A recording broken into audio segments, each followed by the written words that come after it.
A man kneels at a guillotine. His own family put him there. They called him a traitor, said he sold secrets to the demon clan, and not one word of it was true. He served this house as its weapon for 40 years, their bloodhound. And this cold morning is the thank you note his father signed. The blade comes down. And in his last second he makes a promise. If he ever gets to live again, once he's run down his rabbit, his prey, he will not spend that life as a hound. So here's the question. What happens when a family executes its most loyal killer and he wakes up in the cradle decades before any of it went wrong? This is Revenge of the Baskerville Bloodhound, and I'm taking you through the whole story so far, Season 1, Episodes 1 through 74. One new thing to hold on to. In this house, your middle name is your rank. La means you're the patriarch's true blood. Van means bastard, born on the wrong side of the sheets. Our guy is a Van. So the blade falls, there's darkness, there's weight, and he can't lift his own arms. One word goes through his head. Hell, because he isn't dead. He's an infant back in a Baskerville nursery decades in the past with every memory intact. Right now the most dangerous man in this family is busy learning to teeth. A tall figure in black walks the row of cribs like he's grading livestock. That's Hugo Le Baskerville, the patriarch. He looks the newborns over, calls them insignificant brats, calls them trash, and orders the whole lot sent to the Cradle of Swords. And Vikir knows that face. It belongs to the man who signed his death, because Vikir knows exactly what he was to Hugo, a tool. In his first life he was a lowborn hound, raised on assassination, spy work, and every filthy job the purebloods wouldn't dirty their hands with. All of it to earn one nod of approval. He chased that nod for 40 years and got a blindfold and a blade instead. The Cradle of Swords is not a nursery. It drops these babies into the River Styx, a legendary river said to turn a child's body into iron. The catch is it only takes on a handful of them. Most houses would call that a horrible gamble. Baskerville calls it a Tuesday, sink or get forged. Vikir does the arithmetic no baby should be able to do, more time under the water, more iron in the body, so he holds himself down on purpose. Hugo and an attendant watch the count reach 7 minutes and mutter that the infant might actually die. Nobody reaches in. This family really does not do rescue. He breaks the surface last, gasping, and he's already grown teeth. Hugo actually smiles and says a very greedy son has been born. Cute. What Hugo can't hear is the promise the greedy son is making from inside a wet cradle. The Baskerville family will vanish into history by his own hands. This baby means every word. Quick catch up on the life he's about to redo because it explains the fury. Gifted at 8. By 20 told he's nothing next to the pureblood cousins, thrown into the war with the demon clan at 30, and at 40 his reward for all of it. Defamation, a false charge, and the edge of the guillotine. That's the loyal dog career, cradle to blade. Back in the crib, baby Vikir clocks that he genuinely absorbed the sticks this time, better starting stats than his first run had. Then a maid sets a locked chest beside his bed and he thinks, a gift for me, a bastard? Somebody in this house is feeling generous, which in a place like this is a threat. The chest is packed with bloody mamba vipers. Someone, probably one of the family's madams, wants the bastard competition thinned out early. They pick the wrong crib. He throttles the snakes with 2 tiny hands, and by morning the house finds a baby napping beside the corpses. Every maid on shift is tortured and killed. Nobody ever works out how. Sit with that for a second. A house so paranoid it executes a dozen servants over a sleeping baby and never once suspects the baby. This is the world Vikir grows up in twice. Nobody here is safe, nobody here is kind, and the only currency is strength. He isn't plotting revenge because he's cruel. He learned the rules here. Jump ahead 8 years. Now he's a boy training with the other young Baskervilles, and an old instructor lays out the ladder. Sword beginner, then sword expert, and the rare heir at the top, sword master. That last rung is where Hugo already stands. File that away. The man Vikir wants dead is the sharpest blade in the house. The instructor privately can't believe what he's watching. This kid already has a sword body from surviving 7 minutes in the sticks, miles ahead of the others. And while the teacher marvels, Vikir is running cold math behind those red eyes. Not how do I get stronger. The real question is how many years until I can kill Hugo. Enter the triplets. 3 identical blonde boys the family nicknames Hugo's Trident, and their favorite hobby is reminding Vikir he's garbage Van. They dare him to prove the steel body rumor, then pin his hand flat as a little game. The game runs past 10 minutes, their smug faces fall. Wait, it was actually true, so Vikir replies the way a hound replies, he bites a finger clean off. Screaming, panic, let go, let go. The brothers try to pull rank, they've got a full year of seniority on him and he just draws a blade and tells them power and talent beat age. he intends to keep playing to the end. 8 years old, remember, episode 3 moves quick. He finishes the beating, corners all three at knife point, and asks which one of them gets to walk out alive. After that, the Triton of Baskerville quietly falls apart. 3 boys who used to move as one unit won't even look at each other now. Then the part that matters. Vikir topped the written exam, so Hugo calls his bastard in and asks him, "Don't you think what you did was wrong?" Vikir answers, "But I'm stronger, so how can the stronger person be wrong?" And Hugo lights up because that's the family gospel. Forgiveness is just an excuse invented by the weak who can't take revenge. Pleased, Hugo offers him any treat he likes from the storeroom. And here's the tell. Vikir doesn't ask for chocolate, he asks for raw bloody cacao beans, the concentrated kind, where a single bean makes 100 liters of the stuff. The staff assume the kid just loves chocolate. He has no plans to eat them. The practical exam is 5 days out. Now the exam and the story finally tells us why people whisper about this family. They call the Baskervilles the Berserker family. They march their children up cliffs and make them sleep next to monster corpses from the time they can walk. At 8, every young hound faces a survival test. That test is where the ugly nickname was born, and think about what that actually means for an 8-year-old. Most kids that age are scared of the dark. These kids get dropped in a monster-filled mountain and told the dark is a scoring opportunity. Vikir isn't shaken though, because to him this isn't a first day. It's a rerun. He survived this exact month once already. They gather at night on Le Rouge et Le Noir mountain. The rules are simple and grim. Survive 1 month alone, hunt big monsters for points, steal a rival's badge for bonus points, die and you score a clean 0. An instructor rings a bell and mentions the shadow dogs on patrol there to keep the body count down. Keyword down. The other kids are already trading rumors about him. They say he once cleared this exam in 7 minutes and aced the written theory, and they can't decide whether to believe it. A white-haired girl watches him leave and says she wants to see the genius work. We don't get her name yet, so I'm not going to make one up. Vikir doesn't wander. He walks straight to the single best campsite on the mountain, the exact spot he held during his first crack at this exam a lifetime ago. This is his whole cheat, honestly. He isn't smarter than everyone around him, he's just already read the last page. Somebody tails him, then quits once there's nothing worth stealing. He settles in, turns his bloody beans over by the fire and waits. Days pass, then he pushes into the mountain's off-limits zone, the ground nobody's cleared to enter.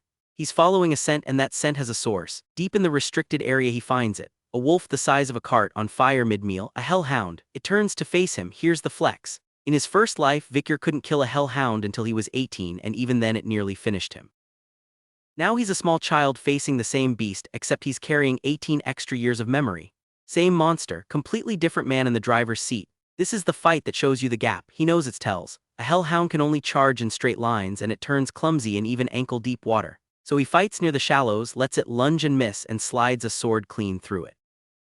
The monster that took his first life 18 years to beat is dead in an afternoon. He barely breaks a sweat. Then the story cracks a joke, and I'm here for it. Vikir holds up those concentrated bloody beans and reminds us that chocolate is poison to canines. His line, more or less, even the hounds of hell can't win against chocolate. Somewhere a vet is nodding along. It also quietly tells you what those beans are really for. Not a snack. He cuts the kidney out of the hellhound. Narration explains that monsters store their power in specific organs and energy the page calls yon, and a hunter who claims it makes that power his own. That's the world's entire growth system in one gross little moment. You get stronger by eating the strong, deeply on brand for this family, and notice how the show frames all of it. Vikir doesn't train, he hunts. Every fight is predator and prey, scent and ambush. He swore he'd never be a hound again, and yet here he is, the best tracker on the whole mountain. That tension, the hound who hates being a hound, is the engine of this entire story. He hears more hellhounds crying nearby and decides one kill isn't nearly enough. Greedy son, remember, but the thing he walks into next isn't a hellhound at all. It's a mountain of muscle with 3 heads wrapped in purple lightning. He recognizes it and his stomach drops. Cerberus, the watchdog of hell, a full tier above anything he should touch, but this Cerberus is already hurt. Vikir spots scout marks on it and reads the scene fast. Something bigger was hunting the thing and it fled here bleeding. To most kids that's a reason to run, to Vikir it's a discount. A wounded A+ monster is a gift, so he commits, leaning on the body-strengthening technique he built around the River Styx before he died. And this is the first time we meet the flaw that will shadow him all season. Vikir is patient, calculating, 10 steps ahead of everyone, right up until he spots a prize too good to pass on. The wounded Cerberus is bait for his own greed. The regressor with all the answers still can't turn down a gamble. Hold that thought. And for a minute it works. He's fast, he's precise, he's winning a fight he has no business winning. Then he does the one thing you cannot do against a monster like this. He relaxes. For a single second his guard slips and the Cerberus rakes him wide open. The episode ends with the genius on the ground, bleeding. Episode 6 pays it off fast, so let's ride it. Vikir hauls himself up, panics for a beat that he's lost his left arm, then finds it still attached, just badly wrecked. The Cerberus is hurt too, but he does the honest math. One more hit like that and he's finished. Head-on is off the table, time for the plan. He runs, not scared, routed on purpose, straight toward a spike trap he'd secretly built earlier, out near a barbarian tribe's fence at the edge of the map. He lures the Cerberus onto it and greets it with, "Welcome to the Cradle of Swords, best callback of the year." Those spikes are painted in bloody mamba venom, the same snake from his crib, and here's the detail that turns it into art. Bloody mamba venom drops its victim after exactly 7 steps, so Vikir strikes, the beast staggers onto the spikes, and he counts out loud 1, 2, 3 all the way to 7. On 7, the 3-headed Cerberus falls dead. 7 minutes in the Styx, 7 steps for the venom. This kid loves a number. He absorbs the Cerberus's power, then remembers what these things are: territorial gatekeepers, which means it was guarding a door. He backtracks the trail and finds a hidden dungeon that in his first life nobody found for another 10 years, and by then it was picked clean. Right now it's untouched. He grins, red eyes glowing, and steps through. The air inside is old and smells like rust. 2 things are waiting for him: a dried-out skeleton and a note written in a shaking hand. It's from a Baskerville ancestor and it reads like a confession. A final assignment trapped this man and his twin brother down here for 3 whole years. 3 years in the dark with only one way out. The catch is the oldest story there is, brother against brother. The dungeon's puzzle lets 2 people walk in but only one walks out with the prize, so the twins drew swords on each other. The note ends mid-scream. "I killed my brother, I killed him," then a warning to any Baskerville who follows. Turn back, nothing down here is worth what it costs. And this is where being a regressor stops mattering, because this is just Vikir being smarter than 2 dead men. The riddle wanted 2. The twins read that as 2 people. Vikir has no twin, so he looks down at the floor at the one thing that follows him everywhere and decides the answer is shadow. 1 man, 1 shadow, that makes 2. The final chamber opens on a pillar of red crystal that looks like it's bleeding. Only Baskerville blood can claim it, and what's inside is not treasure, not really. It's a corpse. This is what's left of Beelzebub, the gluttonous fly, one of the 7 calamities the first Baskerville patriarch fought and killed, from a time this family aimed at monsters instead of its own children. The dungeon even shows you the fight. The first patriarch blade rammed into a monster the size of a house, the day the Baskervilles actually earned their name. And here's the grim part. They say Beelzebub's leftover energy is what's been seeding monsters across Baskerville land ever since.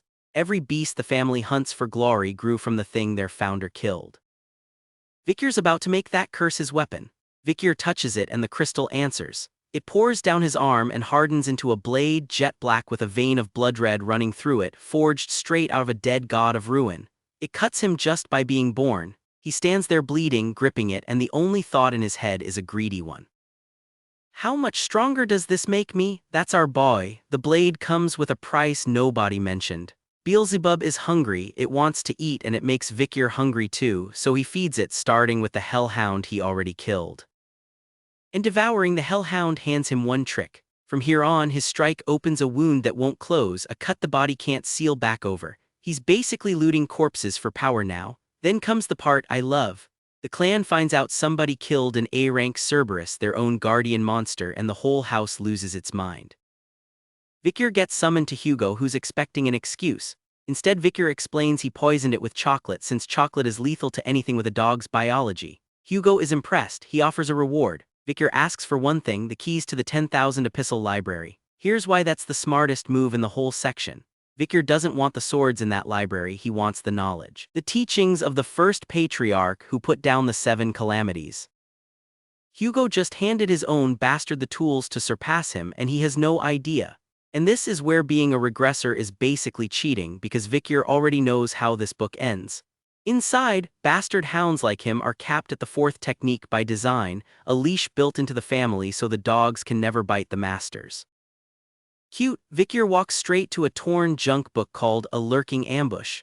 In his first life, Hugo bled 100 hounds dry to rebuild that exact book for its hidden 10th technique. Vikir memorized every page back then. He reads it from memory and breaks past the 5th technique, a wall his blood was never meant to touch.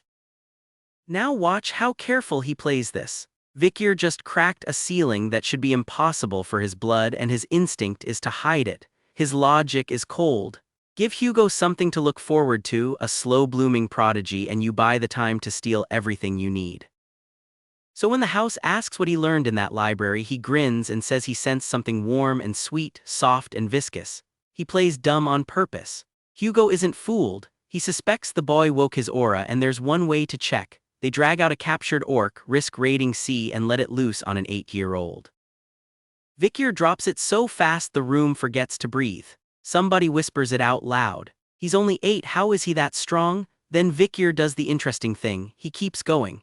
He calls up a red aura blade for a second strike, and the orc's regeneration, the thing that makes orcs a nightmare, just fails to close the wound. The old butler catches it instantly, that should have healed. Hugo catches it too and quietly calls it the birth of a genius, then tells the butler to stop talking before he says too much. Because Hugo's already doing the math on his own son, and privately Hugo talks himself out of it. The orc was weak, that's all. Why won't the boy just look happy about winning? He doesn't get an answer he likes. Vikir cuts straight across his father's thoughts with a smile and a question that freezes the whole room. Wait, father, is there anything stronger than this orc? 8 years old, asking for a bigger monster, so they bring him a troll. Vikir looks at it like a kid handed dessert, but here's the trick I want you to catch. He fights sloppy on purpose, staging fake mistakes and a fake flash of insight mid-battle so he can control exactly how strong he's allowed to look. Then he ends it with one red aura strike, and a caption drops the bomb. First 8-year-old in Baskerville history to reach the second technique, a level people normally hit at 18. Publicly he's a freak child prodigy. Privately he's already a low-rank graduator hiding the 5th technique in his back pocket. The whole house starts giving him space, which suits him fine. Then a small thing lands that even he didn't plan for. A pack of the other boys shuffle up not to fight, just to admit it was kind of cool. Then Butler Barrymore appears. Young master, you should hurry to the Patriarch's room. And Vikir's stomach drops. It's not the Patriarch waiting. It's a rival clan rolling up to the estate. Every year the Baskervilles and the Morgs, the Empire's big mage house, run a joint training event for their kids, Swords Against Magic. This year it's tense because the two clans are feuding over a ruby mine. The Morgs send their deputy patriarch, Camus's uncle Adolf, and he brings the family's prize.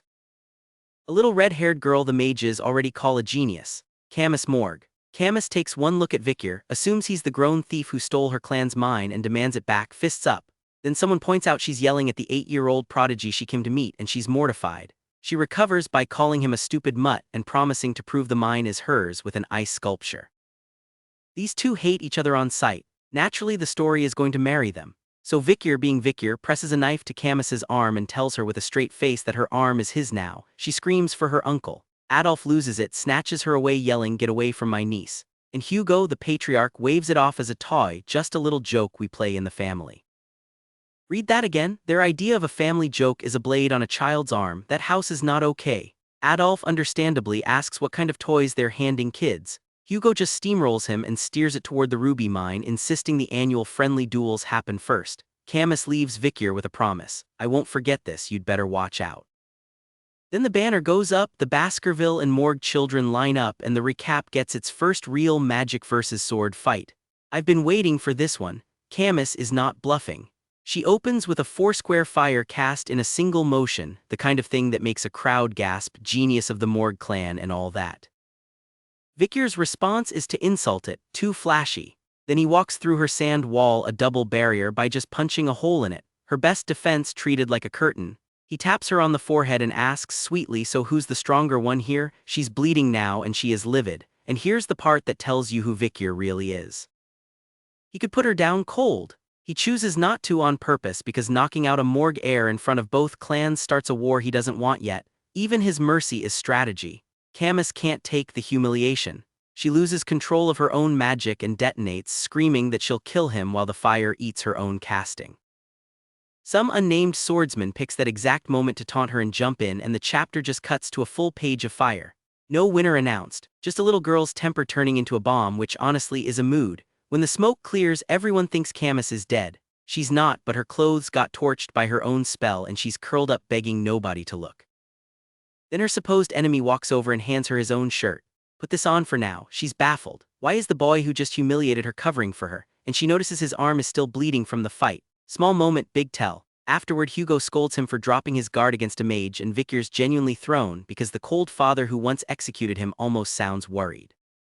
He remembers the rumors. Hugo turned brutal after losing his first wife and his eldest daughter. Then Vikir flips to strategist. He tells Hugo to just give the Morgs the ruby mine since it sits downriver, so handing it over lets the Morgs soak up the monster and barbarian raids instead of the Baskervilles. Hugo's reply is one word: correct. Then Adolf drops the real bomb. He proposes marrying Camus into the Baskervilles to Hugo's trueborn eldest son, a grown man of 25. Camus lists her demands, then blurts that actually she wants someone her own age, and her eyes drift to Vikir. So Hugo turns and asks Vikir, not the grown son, what he thinks. Vikir hesitates, then says a single word: accept. Adolf nearly detonates. What? This bastard? Vikir immediately walks it back. His accept only meant he'll do as he's told, which somehow makes the uncle angrier and Camus more flustered. Then Hugo says the truest thing in this whole section. In House Baskerville, a name and a title mean nothing. Greatness comes out of the Van Bastards as often as the Latruborns. Coming from the man who once killed Vikir for being a Van, that line lands hard. The uncle isn't buying it, and the page finally gives him a name. Adolf Morg, Sixth Circle Master, one of the strongest mages in the clan and his niece's fiercest backer. He grabs Vikir, startled that an 8-year-old has any right to feel that solid, and asks to test the boy himself, not as a deputy patriarch but as an uncle. Hugo allows it. Now it's a child against a Sixth Circle mage. Adolf's challenge is pure flex. He conjures a pot of water balanced on his own head out of fire, earth, and water and lays out the terms. Force a single drop to fall and you win. Vikir remembers this man from his first life. Adolf was a bad matchup, maybe 30% if he cheated with an ambush, 10% head-on, so he doesn't go all out. He never does when Hugo is watching. Adolf drops his defense for a fire barrage, which makes even Camus yell that it's unfair. Vikir just hammers the same spot on the shield, over and over, identical strikes, until Adolf admits the focus is genuinely impressive. Then Vikir's sword shatters and one flying shard nicks the water pot. A single drop falls. Technically he won. Camus goes white and shrieks, does that mean marriage? And that's the note this stretch ends on. Adolf stares at the boy, half convinced it was a fluke, half terrified it wasn't, and thinks to himself, Vikir Van Baskerville. Seems like I might be raising a much stronger hound than I anticipated. Everybody in this story keeps calling him a hound, a weapon, a thing they own. Not one of them has clocked that the hound already knows how this ends and he is only getting started. So Adolf goes home rattled, and then the series does something bold. It skips 7 years gone in a single caption. The little boy who terrified a Sixth Circle mage is 15 now, taller, sharper, and standing on the Baskerville training grounds with a caged oxbear roaring in his face. This is his graduation trial. The kid we watched claw his way out of the River Styx is about to close the book on his childhood. The instructor running the drill gets a title card that is pure this series flavor. They call him the Baskerville Clan Shadow Hound. His advice on killing the beast is coldly practical. Do not aim for the vital point from the get-go. Aim for the hind leg to slow it down, which is more effective.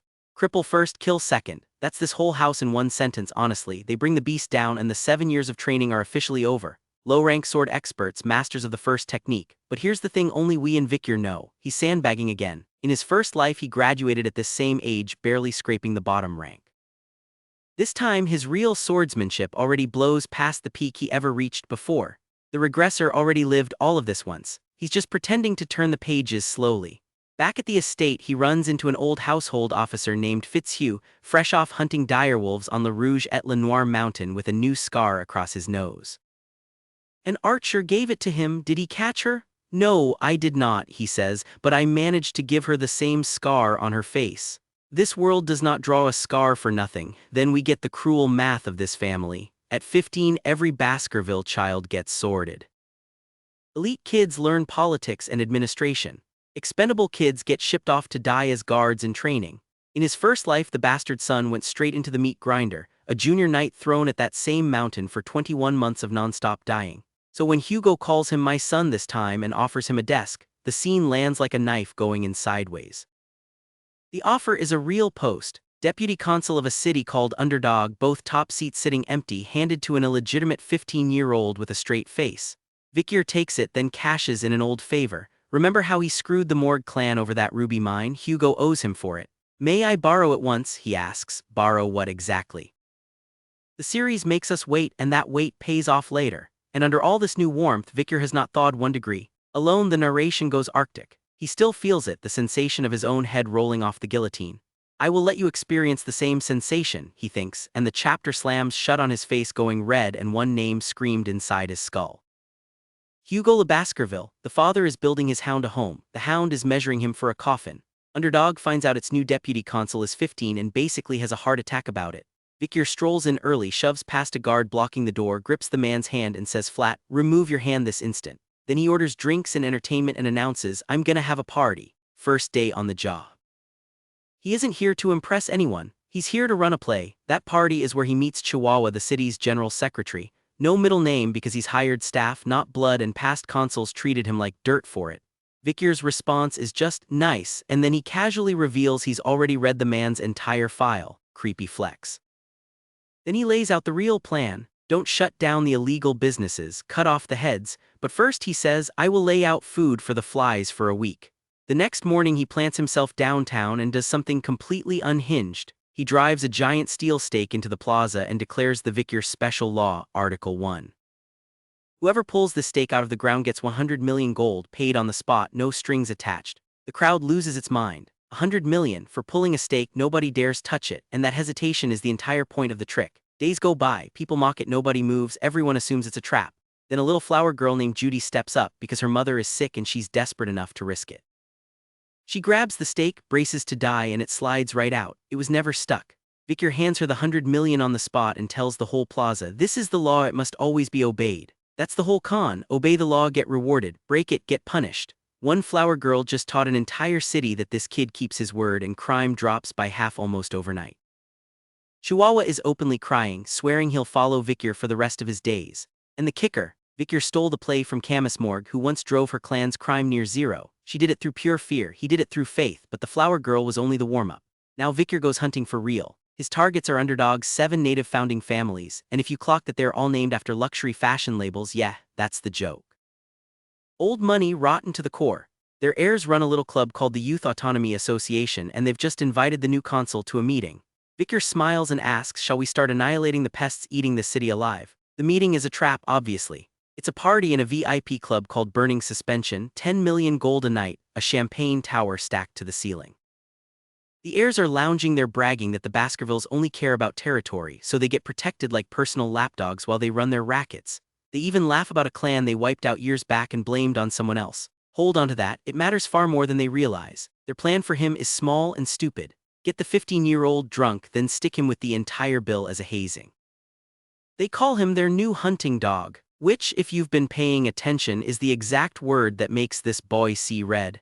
He walks in calm, gives them a polite little, I'm Vikir Van Baskerville, and lets them think they're winning. The predator is letting the prey set the table for him, then he taps the table, not smashes. Taps, and the entire champagne tower detonates in a burst of energy that flattens the room. These rich kids go from smug to screaming in a single panel, one of them shrieking, a graduator, because that rank on a 15-year-old is impossible, it shouldn't exist. Remember, he hides his true strength from everyone, even his own family. Tonight he's done hiding it.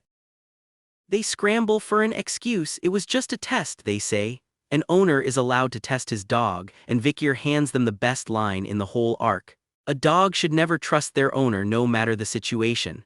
Then he starts breaking bones, reading their crimes out loud like a sentence. Abduction, kidnapping, human trafficking. This isn't a tantrum, it's an execution with paperwork attached. He drags them into cells and even beaten to a pulp. They keep threatening him. We'll tell our fathers, you're dead. Vikir asks his aide, honestly, did I overdo it? The aide says you can't just turn a person into a punching bag, and Vikir's answer is the scary part. He hasn't even started yet, then he says it plainly. When the sun goes down, he's going to execute every last one of them. He reads the formal charges like a ledger. Human trafficking, kidnapping, bribery, blackmail, assault, murder. If the evidence exists, he'll find it. If it doesn't, he'll make his own. And buried in this scene is a quiet little seed. He mentions he plans to leave Underdog once he enrolls at an academy in the heart of the Empire. That academy is where this whole story is walking next. There's a torture room, and I'll keep this short because you get the idea. A bald specialist with a table full of knives and chains, casually explaining these are just standard tools where he comes from. He talks about methods refined back when even the demon clan was afraid. One prisoner just sobs, begging to keep his memories one last time. Underdog's polite society is about to learn what this new console actually is. The families do what rich families always do. They send an apology and a briefcase stuffed with gold, expecting their sons back and a slap on the wrist for the upstart. Instead, the next morning, 7 heads are mounted in the central plaza, packed in salt with a public notice listing every crime under Baskerville law. No deal, no mercy. The city wakes up to a message it cannot possibly misread. His secretary asks nervously, was that really the plan? And Vikir just warns him that after this, the city is about to go through a bloodbath. Then the chapter drops its real twist. A figure with long dark hair and glowing red eyes chained up being prepped to be sold at a slave auction. And the narration gasps the quiet part out loud. Being sold as a slave is the strategy. Wait, is that him? So we go to the auction and it's held in a giant tent outside the city, run like a carnival. They literally call it the circus, complete with a clown for master of ceremonies. Their best client is the Mont Blanc clan, one of those 7 luxury brand families here to buy slaves in bulk like always. Because of course the family Vikir just gutted his cousins who never got the memo. This is him baiting the next hook. The lots go by fast and 2 of them are worth flagging for later. One is a captured tribal warrior they call the Barbarian of Ballak, hauled out of the jungles on that same mountain. Another is a rank monster named Merciel, 19 hearts, poisonous blood supposedly skimmed off an enemy of the Baskervilles. Both of these come back around. This show does not waste a single cage inside that tent. Then comes the headline lot.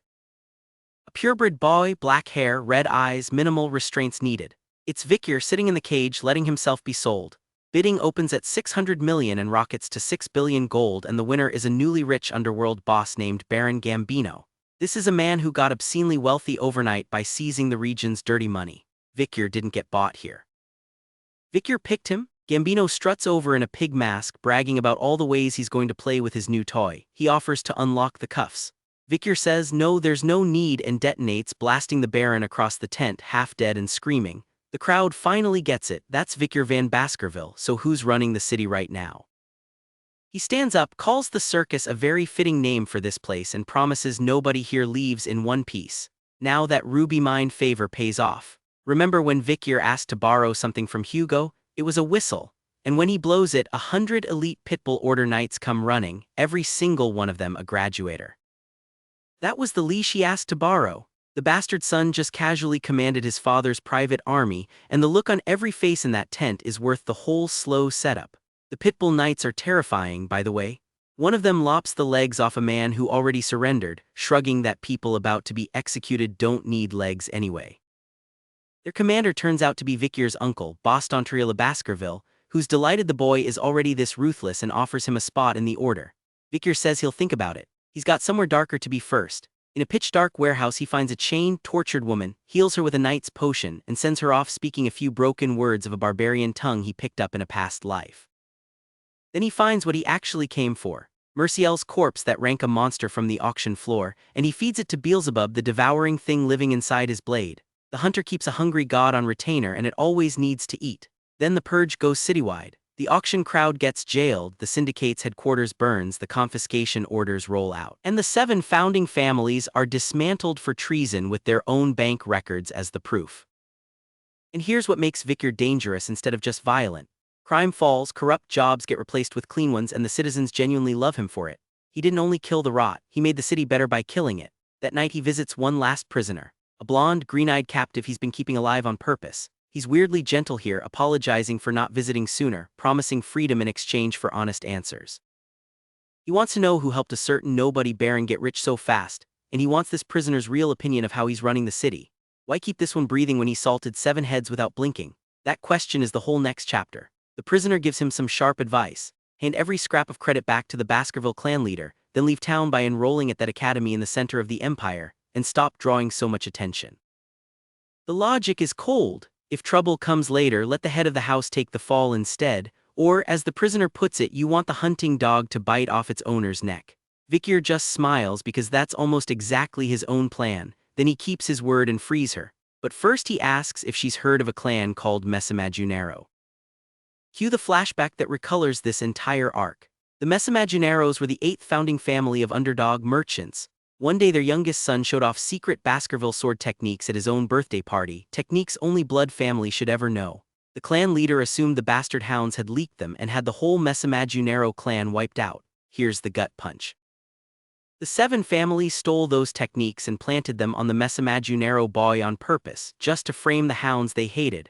One baby survived the massacre, and because she grew up beautiful, those same seven men spent years doing unspeakable things to her. That survivor is the prisoner in the cell, and the new consul who just salted their heads in the plaza.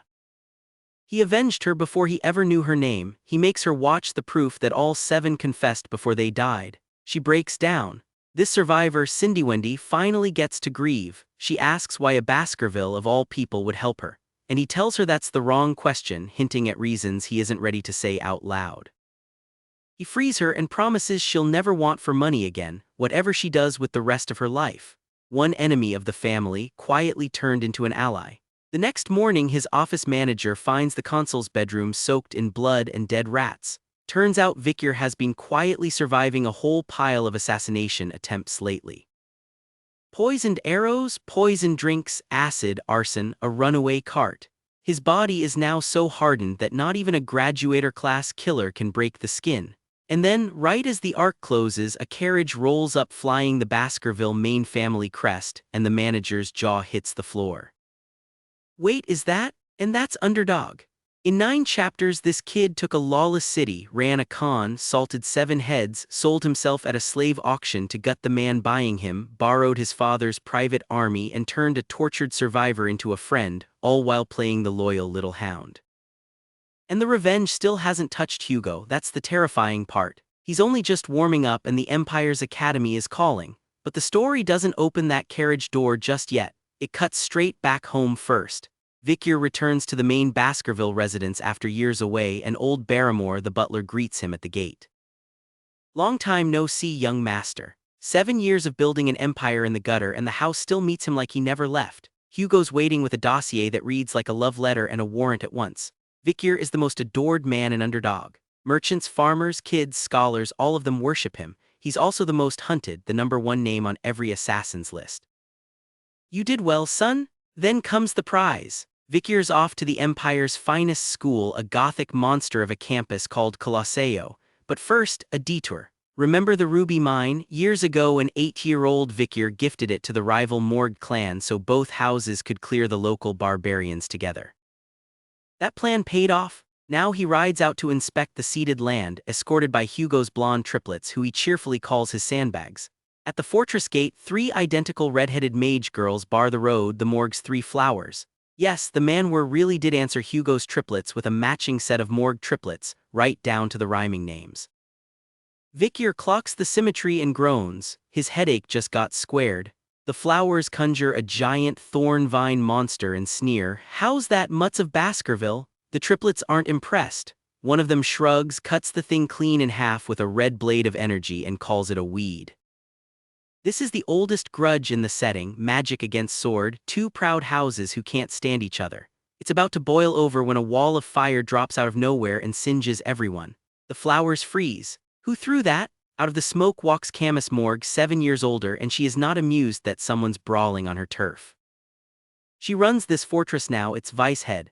Then she turns to Vikir and the whole thing shifts gears. She sizes him up like a judge at a dog show, scoring his posture, his riding, his clothes, 99 out of 100. She docks a point for his flat face, and then she drops the bomb.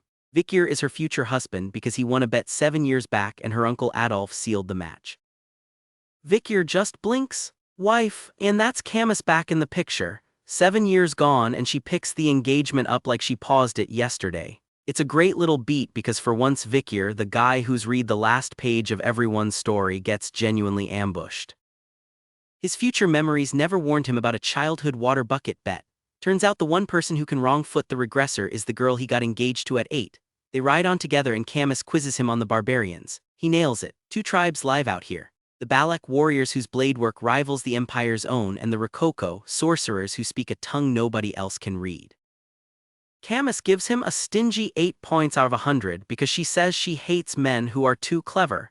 The regressor really can't win, even when he's dead right. They reach a defensive wall the Morg mages raised in a single month, and Camus explains why they needed it. Ballak arrow loaded with aura punched clean through her uncle's shield and nearly killed him. One even scarred the bridge of Hugo's nose. These people fire arrows that pass through solid stone. Then word arrives. A patrol has caught a live Rococo sorcerer and the 2 of them go to question him. The The prisoner won't talk. He shrugs off their mind-reading magic and answers only in Rococo, which nobody in the tent can follow. Camus demands news of her missing cousin, a 12-year-old redhead named Rose taken in the last raid. He gives one short reply. On the senator's word, he's executed on the spot, burned alive, but Vikir caught what the man actually said and he quietly asks to be sure he heard it right. 3 words. We ate her. That's what the Rococo did to Rose. Vikir keeps it locked behind his teeth. Back at the wall, a grieving Camus says Rose was too gentle for a cold-hearted clan like the Morgue, and Vikir lies to comfort her, tells her the girl passed peacefully. Then Camus admits she understands a little Rococo too, so did the lie land or did she hear every word? The story lets that hang. Now the centerpiece of this stretch. Under a blood-red sky, Vikir stands with a red-headed knight, and no, this isn't Camus. Different woman entirely, a sword graduator he already knows and one of the very few fighters he'll admit are any good. She's shaken and burning for payback. Her own cousin was dragged off by the Ballak. Vikir tells her it's not a bad thing, and she snaps back that now is no time to mourn. A horn sounds, the Baskervilles are attacking and her revenge arrives right on schedule. Vikir reaches a smoking, gutted village and wonders if he came too fast. Up on the walls, Ballak hunters are cheering over their catch, roped-up prisoners, and here's the grim twist. They're hunting husbands. The Ballak snatch strong outsiders to breed a superior race for their matriarch. One picks Vikir, he declines. I won't be your husband, I might already be engaged. Sit with that premise for a second. A tribe that raids the outside world to farm spouses like livestock, breeding towards some perfect warrior bloodline for their matriarch. It's genuinely nasty world building and it flips the usual damsel setup on its head. Out here the strong men are the prize, and the women with the aura arrows are the ones doing the hunting. Vikir naturally treats the whole horror show like a minor scheduling conflict. The fight kicks off and the redhead cuts loose. Die you barbaric bastards. She melts them with liquid aura and Vikir clocks that she's the real deal. Problem is the Baskerville patriarch ordered her to hold until the main force arrives and she flatly refuses. I need to avenge my cousin. You can feel Vikir doing the math here. Righteous fury plus 0 backup usually equals a corpse. Almost on cue, a poison needle drops her mid-charge. Her body locks up, she can't move, and Vikir sighs that she's a handful, and he already knows this ground's ugly history cold. Camus herself was once a captive out here, taken as a girl and rescued only after the barbarians were purged. That's the real history of this cursed forest. It eats people and it has eaten from this caste before. They pull back to regroup, still arguing revenge against caution when a blue flash of sword light cuts them both off. Everyone freezes with the same startled look. Out of the dark steps a hulking tribal figure, skin lit with glowing blue markings, and it speaks straight to Vikir. I told you, you and me, we meet again. Vikir's face curdles. He knows this one from somewhere and he does not look happy to see it. Here's where the story teases his past. A flash of memory puts that face at a slave auction. Someone Vikir once showed mercy, now back to collect a debt. We'll leave the fine print of that debt for later because the real emergency hits fast. The Ballak sees a girl as their next breeding leader and it's Camus. Her uncle Adolf blows in on a storm of ice and lightning, screaming, "Give me back my niece." A Morgue elder says the captors fled into the restricted zone of Le Rouge et Le Noir Mountain, a place people don't walk out of. Vikir volunteers to chase. The elder hands him the rescue and calls him nephew-in-law, which quietly confirms that engagement is still very much on the books. Then they push into the bone forest, nicknamed the life-engulfing forest, choked with poison vines and silent spiders that kill an ordinary man inside an hour. Vikir carves through the monsters like they're nothing, which earns some very impressed barbarian gawking. Meanwhile, Camus, tied up in their camp, promises to roast every last one of them with her fireball. Enter Musette, a cruel Ballak commander who beats down a young fighter named Athen for custody of the prize. Musette was a slave once too, and she has plans to break Camus in bones and soul. Then an explosion cuts her mid-threat. Before the rescue pays off, notice the shape of this whole detour. Vikir came to inspect some borrowed land. Instead he got a barbarian war, a devoured child, a kidnapped fiancé, and a forest that swallows people whole. He hasn't even reached the academy yet. The regressor's grand plan runs entirely on patience, and the world keeps flatly refusing to let him walk in a straight line. That explosion is Adolf again, torching the camp to reach his niece. The rescue turns into a running night battle and Vikir starts noticing something off. The Ballak aren't fighting anymore, they're fleeing, all of them in a strange systematic panic. Why would hunters this vicious suddenly run? Before he can answer, a red-robed Ballak priestess corners him, praises his body and his grit, and declares that his pure life-risking love for his girl means he passed. Past what exactly? The narration finally drops a name into the dark. The Ballak archer they call Night Fox. It hesitates though, wondering aloud if a girl that young could really be behind all of this, so file that name away for later. Meanwhile, Vikir shields the still poisoned redhead, tells her to hang on and promises to carry her back to safety. She notices how oddly formal he's being about it and quietly wonders what that's about. Adolf finally reaches Camus and hits her with cure poison, but he warns it's a war-grade toxin he can't fully scrub out, so they'll need real healing back home. Camus throws her arms around Vikir. "You saved me again." Then she rounds on her uncle for taking so long and threatens to tell her mother everything. Even mid-rescue, this girl runs on pure attitude, and honestly she's the best comic relief the whole arc has. But the forest isn't finished, and that systematic panic finally makes sense. A Ballak breaks ranks screaming one name, and a colossal beam of purple energy tears the woods open. Something enormous starts to rise, shaped like a spider. Vikir goes cold because his old memories know exactly what this is, an S-class horror called Madame Eight Legs. The hunt is about to flip, and now the monster is the one on the prowl. The Madam with 8 legs unfolds out of the tree line, worse than the legends, and the story slaps a number on her you rarely see. Risk rank S? The old horror tales say a thing like this could level an entire nation in a single day. Vikir's party isn't a nation, it's a handful of exhausted hunters. It goes bad fast. The Madam's poison mists across the group, and a native boy, a shaman's grandson, gets his hair singed and screams. Bad move. A tan warrior woman rounds on him, furious, and tells him flat out she'd have gutted him for that scream if he weren't the shaman's kin. That's the etiquette out here, you don't get to be scared out loud. One of Adolf's young mages decides he's the hero. "Leave it to me, Sir Adolf," he shouts and drops a fireball on her. It does nothing, doesn't slow her, doesn't annoy her, nothing. And now the shape of the problem is clear. You can't beat this thing, only run, and someone has to pin those 8 legs long enough for the rest to reach Baskerville land. So Vikir steps forward. "Is me," he says, volunteering to stay behind alone and pin an S-class monster in place. Adolf has no seconds to argue it. He turns to Camus and tells her there's no time, the call is hers. She just stares. "Vikir," then she does the hardest thing in the panel. She tells him to go, hurry, and catch what Adolf calls him on the way out. "My nephew-in-law," tiny line, big deal. It's the show quietly confirming the Baskerville-Morg engagement still stands after that 7-year gap, that Camus is still promised to him. Which makes the next 30 seconds land like a truck because she's about to watch her fiancé die. Here's the part only we get to hear. Alone with the Madam, Vikir admits he doesn't actually care about protecting Baskerville territory. Not one bit. What he sees is an opening. This is the perfect stage to fake his own death and slip out from under Hugo's surveillance for good. The regressor already knows how this plays out. He's just been waiting for a clean exit, and the plan is cold. Vanish, buy time, and secretly master the 10th technique already sitting in his head. Then walk back into the clan only once he's too strong for his father to ever push around again. To sell it, he needs a death nobody questions. An S-class monster is a perfect witness. Dead men don't get leashed, so he empties the tank. All his mana, the river-style aura, and the demon blade Beelzebub, that greedy thing that's always hungry, all of it at once. "I'm going to use everything I've got and attack it." Then the Baskerville 5th technique detonates. A colossal cross of red light rips across the whole battlefield and swallows both of them. Camus sees the blast and reads it exactly the way he wants it read. "Vikir!" She screams his name into a wall of fire, certain she just watched him die. And that's the trick right there. His faked death only works if the person who loves him most sells it for free. Brutal and honestly kind of brilliant. He survives, obviously.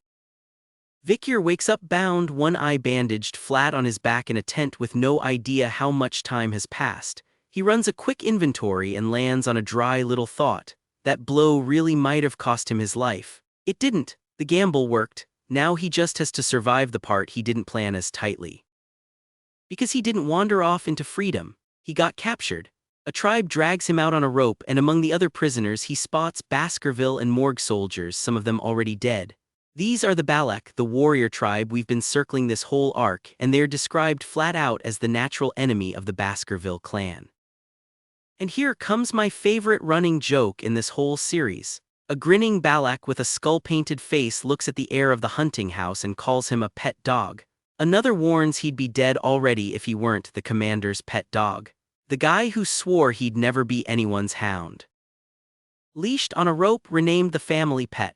The universe has jokes. They march him to a river and there's a woman swimming in it. Pointy ears, tan skin, dark hair with a single white streak. She swats something in the water, shoos off a pack of kids training nearby, then looks at her new prisoner and orders him to lie down. Vikir's doing math the whole time and none of the answers are good. Then she drops the twist. She's the woman Vikir once freed at a slave auction way back, and Ballak custom says you repay a kindness 10 times over. Since you saved me once, I saved you twice. Now, in her math, he belongs to her. An auction rescue he probably forgot just became the reason he's breathing. But look at his face, because he's not relieved. He's dreading it. If the Ballak open ransom talks with the Baskervilles over him, his whole beautiful fake death unravels in one negotiation. She muses out loud about how much his party would pay to get him back. Then she waves it off. He's not going back. He's hers now, and they're off to meet the village head. The matriarch. The village is a full culture shock. Shared hammocks, shared food, everything communal, and she walks him straight into the matriarch's house to meet her mother. The old woman's eyes lock onto Vikir's face and just linger like she's trying to place him, and Vikir goes quietly tense because he knows exactly who she is. This is the Ballak warrior who once put a scar across Hugo's nose bridge. In his past life, she's the reason he could never cross this stretch of Le Rouge et Le Noir mountain. He runs the numbers on the spot. Head-on fight, he loses. Assassination, he loses. This little old woman studying his face is a wall he can't punch through, and she might be sniffing the Hugo out of his blood. Words already reached camp that he's the one who took on Madame Eight Legs, so the two women argue over what to do with him. The daughter wins. She's keeping him as her personal slave, and she gets flustered when her mother teases her about his seed. Vikir refuses to call her master. He asks for her name instead. She gives it. It's Ayan. First task, build her a house, and this is where he's quietly terrifying. He throws up structures and even fixes a leaking pillar in the matriarch's own tent with a skill nobody expects from a noble's kid. It's the muscle memory of a man who survived the time of destruction. The matriarch's verdict: Ayan picked up quite a useful male. High praise, apparently. Ayan offers him upgrades, better treatment, even full tribe membership if he performs. Vikir shrugs that slave life isn't too bad and honestly compares it to the paperwork nightmare of running Underdog City.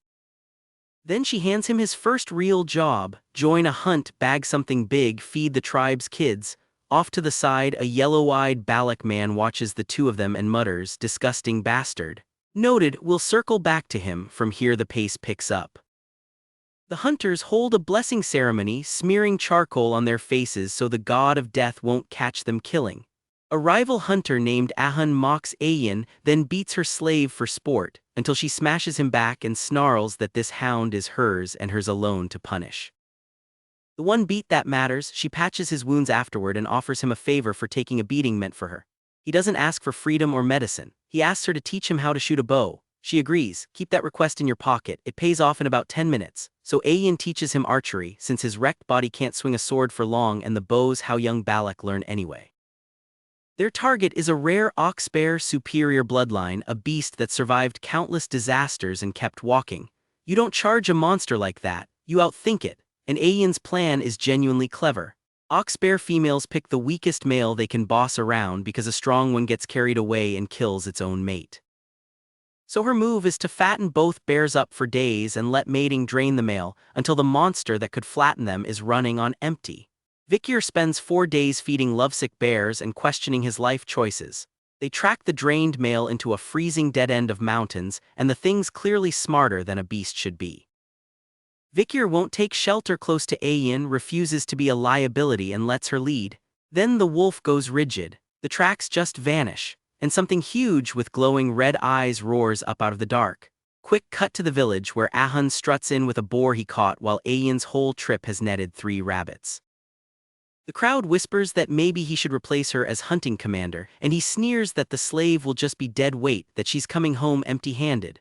Hold that thought, because he couldn't be more wrong. Back in the dark, the ambusher is the ox bear, the same one they starved, now feral and monstrous. Dark red fur, red eyes, aura pouring off it.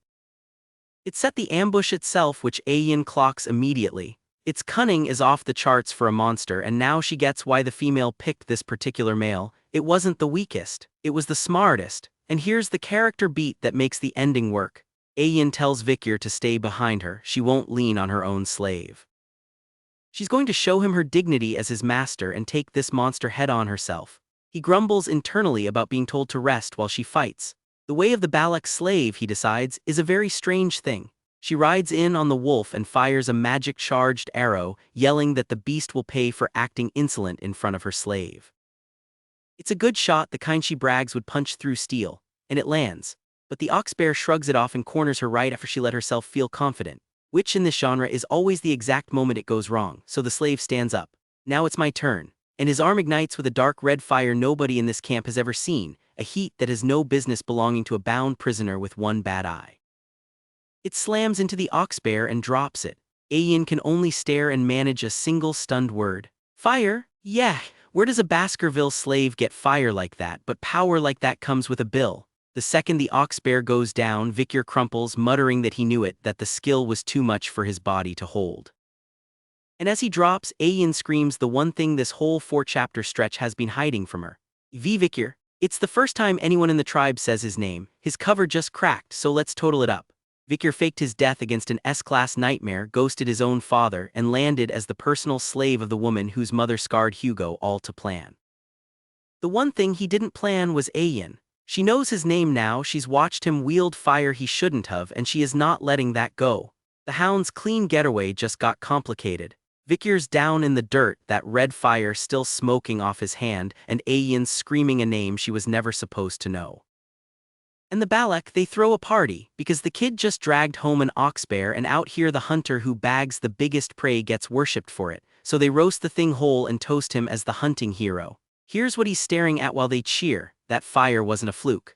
Remember Beelzebub, the gluttonous calamity sealed in his blade. Turns out the thing runs on slots and it fills them by eating. Vikir fed it the ox bear, and the readout finally lit up across his palm, putting a name to the fire he's carried since he ate that Cerberus as a boy. First slot, Flame Cerberus, rank A+. His hellhound fire finally has a name, and his greedy little devil is just getting warmed up. The rest of the village runs on a brutal little rulebook. Meat gets handed out by hunter's honor, so a redhead doling out portions mocks Ahun for wanting more than he earned. Weak eyes, eat the eyes. Weak legs, eat the legs. They even stack a tribute of good meat for Madame Eightlegs so that S-class horror lets them keep living in her forest.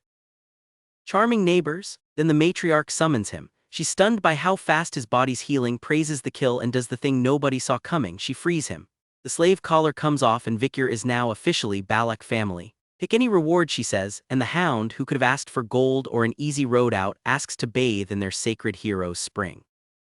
The whole tent goes quiet. Do you even know what you're asking for? They let him try, mostly to watch the freed slave humiliate himself. But before Vikir can soak, the bourgeois merchants roll in. One of the Empire's 7 merchant families and absolute crooks. They lowball the Ballak on every trade, cheat a little girl blind, and quietly sell a glass orb spiked with a cheap opium-grade drug. That mystery sickness rotting the tribe's warriors, it was never a curse, it was a dealer. Vikir cancels the rigged trades on the spot, and just knowing the real prices spooks the head merchant badly. So the guy pulls magic on him, the fight spills into the woods, and the Ballak ambush the retreating caravan by the glow of their own cigarettes.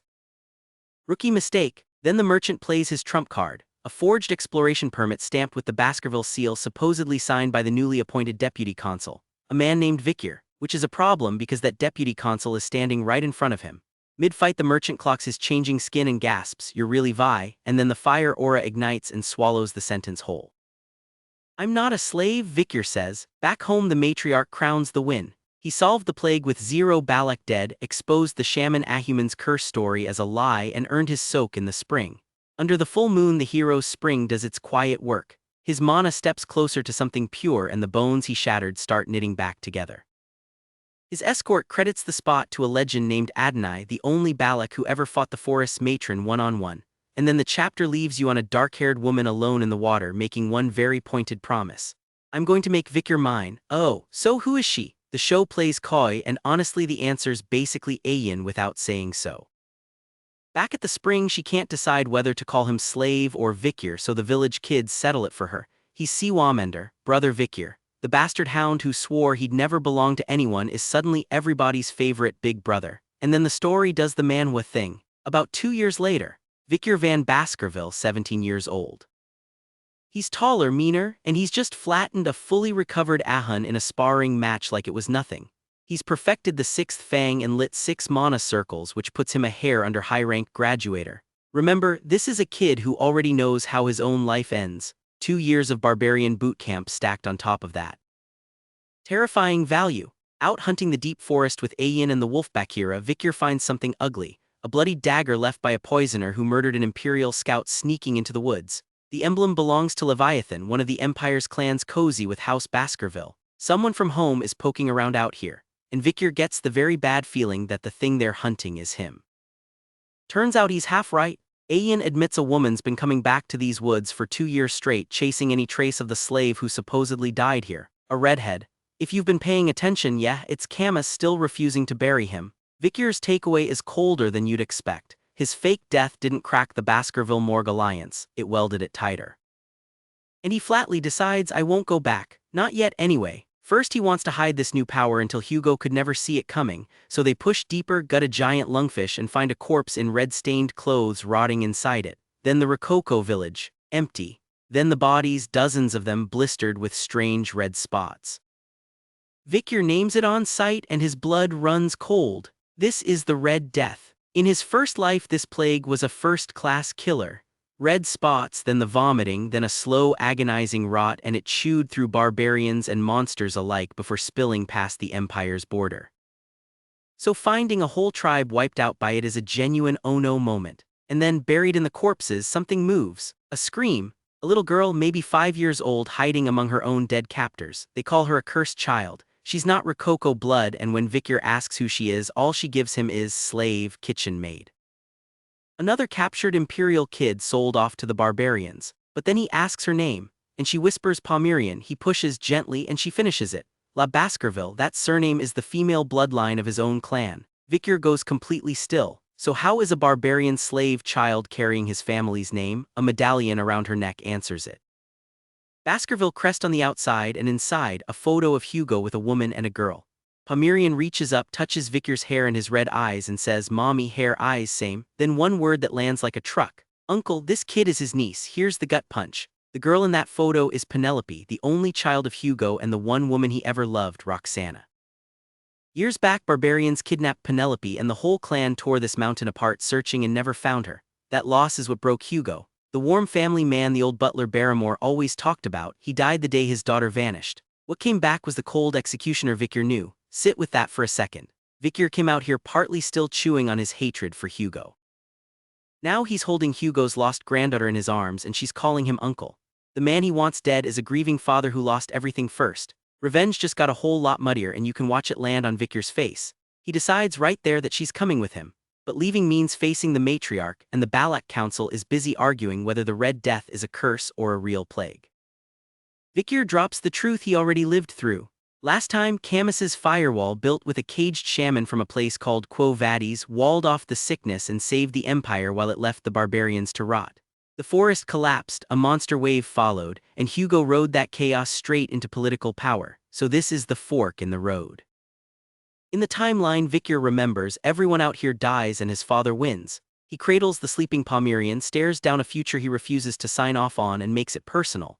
I refuse to witness that, Hugo. The Hound isn't just dodging his old master anymore, he's decided to rewrite the man's entire victory. From there we ride through the rainy season fast. The mountain floods into swamp. Vikir's reinforced fences keep the village dry, so they hail him as the Ballak's hero for the 100th time. A river monster called Ka lunges out of the flood and Ayan carves it off with a red aura sword technique. Back home, a little girl calls Vikir uncle while the tribe teases that he and Ayan basically married. Then the tone snaps. Ahan comes sprinting through the rain begging Vikir to save his little sister Ahul, burning up with fever after wading into that swamp.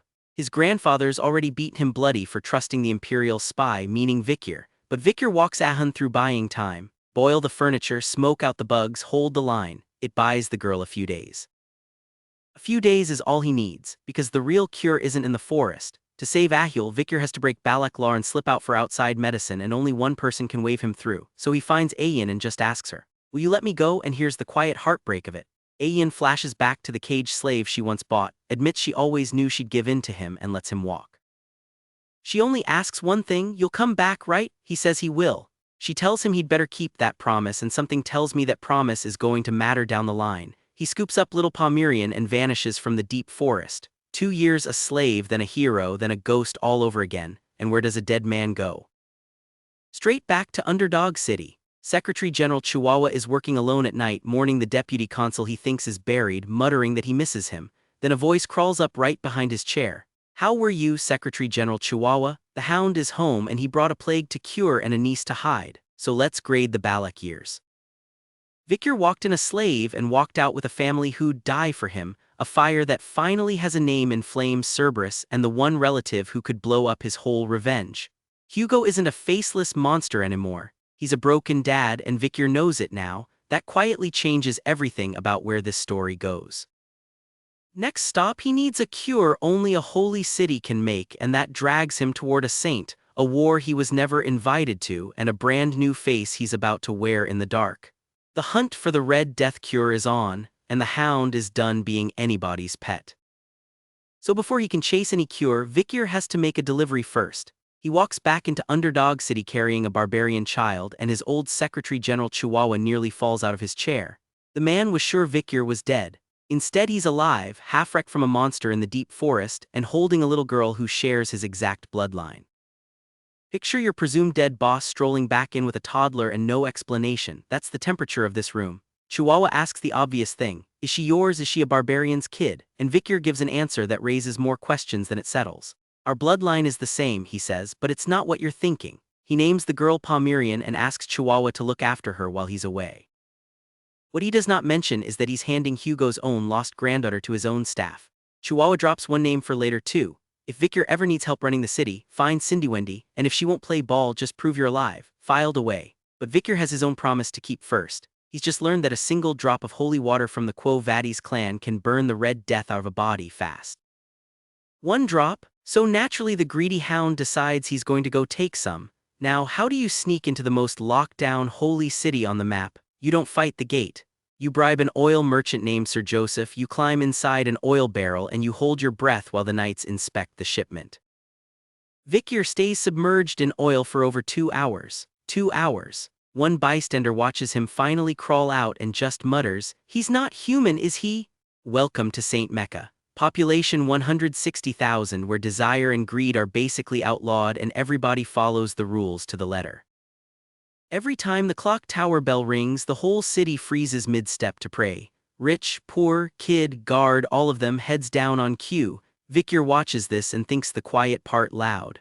How can they live when it's so suffocating? Coming from the guy hiding in a barrel, that's a little rich. Then he does something you don't usually watch a hero do. At night he dresses up as a ghost and scares a pack of kids away from the town well. This well is cursed, he tells them. Those who drink from this well will not be spared by death. Creepy, effective kids gone, and once nobody's around, he uncorks a vial of Ahil's infected blood, sweat and tears, and pours the Red Death straight into a holy city's water supply. Okay, pause, because this is the part I genuinely want your take on. Our protagonist just seeded a plague into a city of 160,000 people, on purpose, to force them into making the cure he needs for one sick girl in the forest.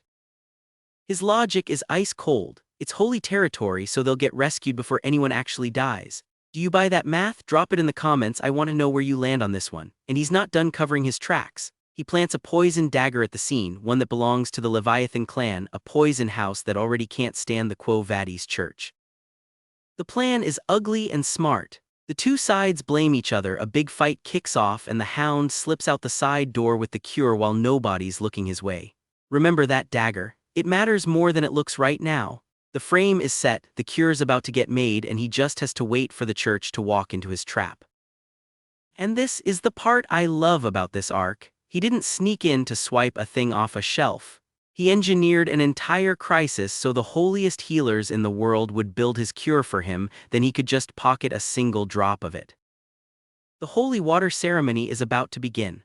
A clergyman turns to a colleague and asks, "So shall I go see the Saintess, Dolores?" And on that name we finally meet the saint who's been sitting at the center of all of this. Cut to an hour earlier and the Saintess is drowning in visitors. Nobles, commoners, everyone begging to be seen or healed.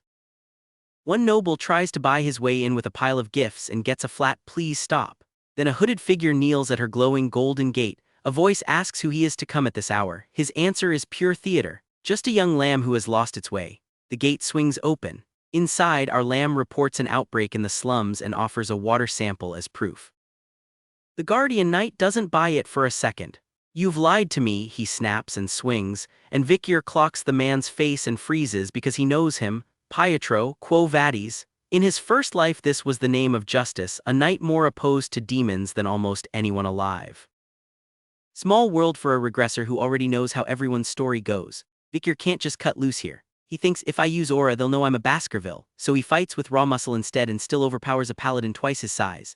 Then cornered he lets one thing off the leash. His fire ignites that same flame Cerberus he tore out of the ox bear a couple years back, and a burst of pink flame erupts from his hand and drops the man. First time we've actually seen it land in a real fight. The blast pulls the Saintess herself out of her chambers. She looks at this hooded wrecking ball and asks, "Are you the lost young lamb?" He just says, "Yes." A knight is basically screaming that this is no puppy, he's a blood-crazed wolf. She ignores every word of it. "Please bring us tea," she says like he didn't just torch her bodyguard. "I must talk with that person." Iconic honestly, so they have tea. Vikir studies her and thinks, is she 16 right now? Because in his memories this girl becomes a legend, the healer who works battlefield miracles in a future war against demons, respected by everyone who ever met her. Right now she's a teenager pouring tea for the man who just wrecked her front hall. She clocks that his noble clothes don't match any Colosseo enrollment and still doesn't call the guards. Instead she plays it sharp. She quotes scripture at him about how poisoning a well can feel inevitable depending on how people carry their faith, then sets his own water sample on the table. The one he collected himself off the books. Caught. Notice how the rioting flips the dynamic here. He came to fool a naive little saint and she's the one boxing him into a corner. He admits he came on his own and can't dodge suspicion. Then a knight bursts in yelling, "Saintess, get behind me." Here's the beat that makes her lean in instead of run. Vikir raises his hand and it glows warm gold. "I dislike harming innocent people," he says, "especially since this is my hometown." Somebody gasps, "Divine power." The guy who poisoned the well is now healing with holy light, selling a story that he only stepped forward after spotting shady people dumping liquid into the slum water. The nerve on this hound. Then he lays out a whole conspiracy with a map, and it's genuinely clever writing. Who benefits if Quo Vadis falls, he asks. The poison-loving Leviathan clan who'd harvest the infected as research subjects, and the bourgeois merchant family who'd scoop up the land and the businesses of everyone who dies. He shrugs it off as just my hypothesis. He's the one who planted the evidence. He's also, annoyingly, probably right about the rest. She finally asks it straight. "Just who on earth are you?" And this is where the mask gets its name. "Let's just say I'm Night Hound." Let that sink in a second. This is the boy who swore he'd never be anyone's hound again, naming himself one in the dark on purpose. It's also the exact point where this season stops being a simple revenge story and turns colder. If you're still here, stick with me. The back half gets a lot meaner than the setup promised. She calls the title utterly blasphemous given the holy setting, and honestly she's got a point. But she also admits everything he claimed is possible and sends Pietro off to check the slums. Then alone she reads his soul. The smell of a beast, she thinks, blood, oil and steel, violence and pent-up anger and the color of hatred. And under all of it, immense sadness. Who is this person? She just described the entire show without knowing it. They reach the slums and it's every bit as bad as he said, masked, dying people begging to be saved. She drops to her knees in the filth and prays, and then the miracle lands, a wave of golden light that pulls sick bodies back from the edge. People sob and thank her, and Vikir, watching, thinks 4 quiet words. Yeah, it's that power. The same power he remembers from a life that hasn't happened yet. Dolores overworks herself sick healing strangers. Some charitable nobles show up mostly to complain about the smell and skip the line, and Vikir quietly out-heals all of them using a forbidden trick he really shouldn't know. Just file away one thing before we move on. This 16-year-old saint is starting to fall for the mysterious man who lied his way into her house. Back to the plot. In a quiet forest clearing, Night Hound thanks her for helping treat the Red Death victims, and she just says she did what needed doing. Then comes the ceremony. Dolores blesses a fresh batch of holy water and concentrates it down into a few precious drops, something the clergy call the Saintess tear. And she calls this her most agonizing, saddest day. Hold that thought because it pays off almost immediately. She reports to her father, the Archbishop of Quo Vadis, that the plague came from a hidden well somebody poisoned on purpose. Then they pull the murder weapon. A dagger stamped with 2 crests together, Leviathan and Bourgeois. There's your planted blade coming back around. But the Archbishop doesn't chase the clans. He roars holy war and points his entire church at Night Hound, the one man who actually treated the sick. Dolores fights for him. There's no way he could be evil, she insists, which, bless her, is both completely right and completely wrong. Too late anyway. Her father already loosed the paladins and they're hunting Night Hound through the streets with drawn swords. Meanwhile, a cardinal runs to Dolores with the real headline. A vial of the Saintess tear is gone from the vault, and a hooded figure lifts it to the light and says, "Thanks for this." He runs that entire holy war gauntlet just to carry one vial back into the forest. I'll compress the trip home. At the Ballak camp, little Ahul is burning up with the Red Death, so sick she says she regrets being born while her mother sits beside her. Vikir doses the girl with the stolen cure and she's back on her feet. Ayan rides up on her white wolf and after all of it just says welcome back. He answers, "I'm back," then he goes bigger. At the river's mouth, he has the whole tribe drink the purified water and dozens of them come back from the dead at once. My body feels lighter. The Red Death is gone. I'm alive. Ahul's plague marks fade clean off her face. A village that history says should have died is suddenly, loudly alive, and Vikir pulled it off with a vial he stole from a church he framed for a war. A woman offers to make him the tribe's shaman on the spot. He turns it down, but not for humble reasons. In his head, he's already doing the math. These barbarians are the Baskerville's oldest enemies, and if he owns their loyalty, he owns a weapon he can one day aim at Hugo. The crowd chants his name and he privately notes that a mass poisoning just turned into a very convenient win for him, but he tells them the party has to wait. There's one more thing to handle. Somebody spread this poison on purpose and he wants a name. Cut to an old man hiding in a tunnel patting himself on the back. He caused the whole outbreak. He even infected his own granddaughter, also he could cure the tribe and get worshipped as its hero. He calls his plan perfect. He's about to find out it isn't. That old man is Ahuman, the tribe's own shaman, and here's why the regressor cheat is so brutal. Vikir remembers him. In his first life, this same man pulled this exact stunt, spread a sickness to play savior, failed to cure it, and buried most of his own people. Even the river fish are alive again now, which makes the timing impossible to miss. How are the fish still alive? The river was purified, so Vikir walks the trap shut in public. He picks apart the holes in the old man's story, the healing ritual that supposedly happened back in the village while he got found at the river instead. Then he says the quiet part loud. "The one who spread the Red Death, it was you, Ahuman," and he closes on a demand that lands like a blade. "I want to see what's in your bag." Cut to black on the shaman's face, and that's the section.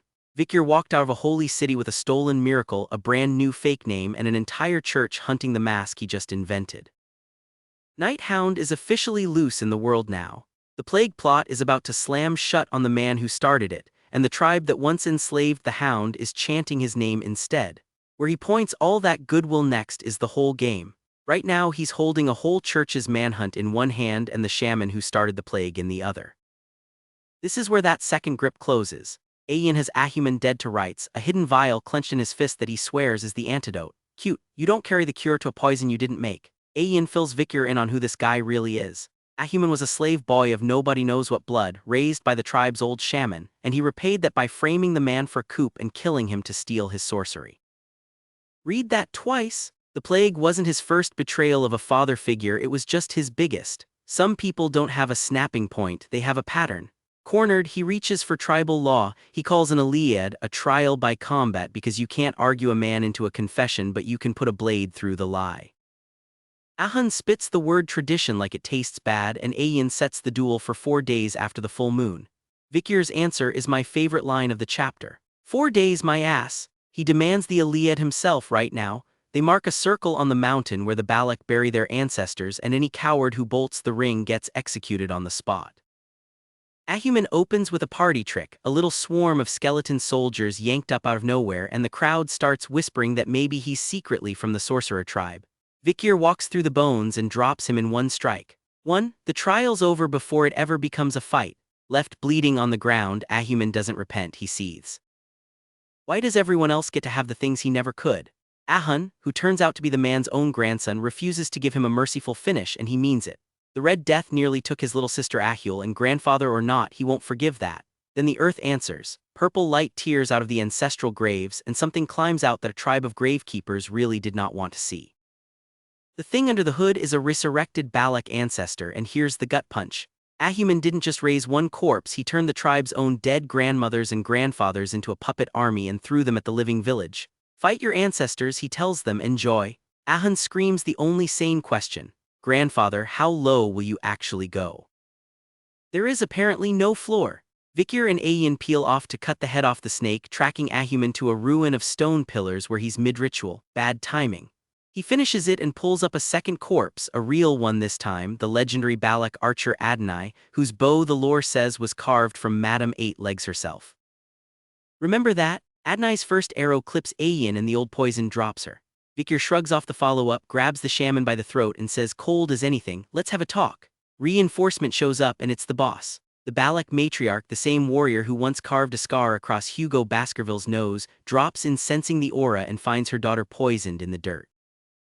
Ahuman takes one look at her and flinches out a name. Aquila, that's her, the living matriarch, guardian of the forest, and the title she carries reaches back generations. The story is playing a long game with that name. She doesn't waste breath on the poison. She confirms the nightmare first. Yes, that's the divine archer Sir Adonai, a legend you do not get to fight. Then she tells Ayin and Vikir to stand down and walks up to a dead god alone. Let's see who the best warrior is. The two of them trade blows that reshape the terrain while Ayin can only whisper mother and watch. Ahuman keeps gloating that a corpse can't lose, endless arrows, endless hell aura, no fatigue, and the matriarch, sizing up a flawless archer, quietly lands on the one thing he's missing.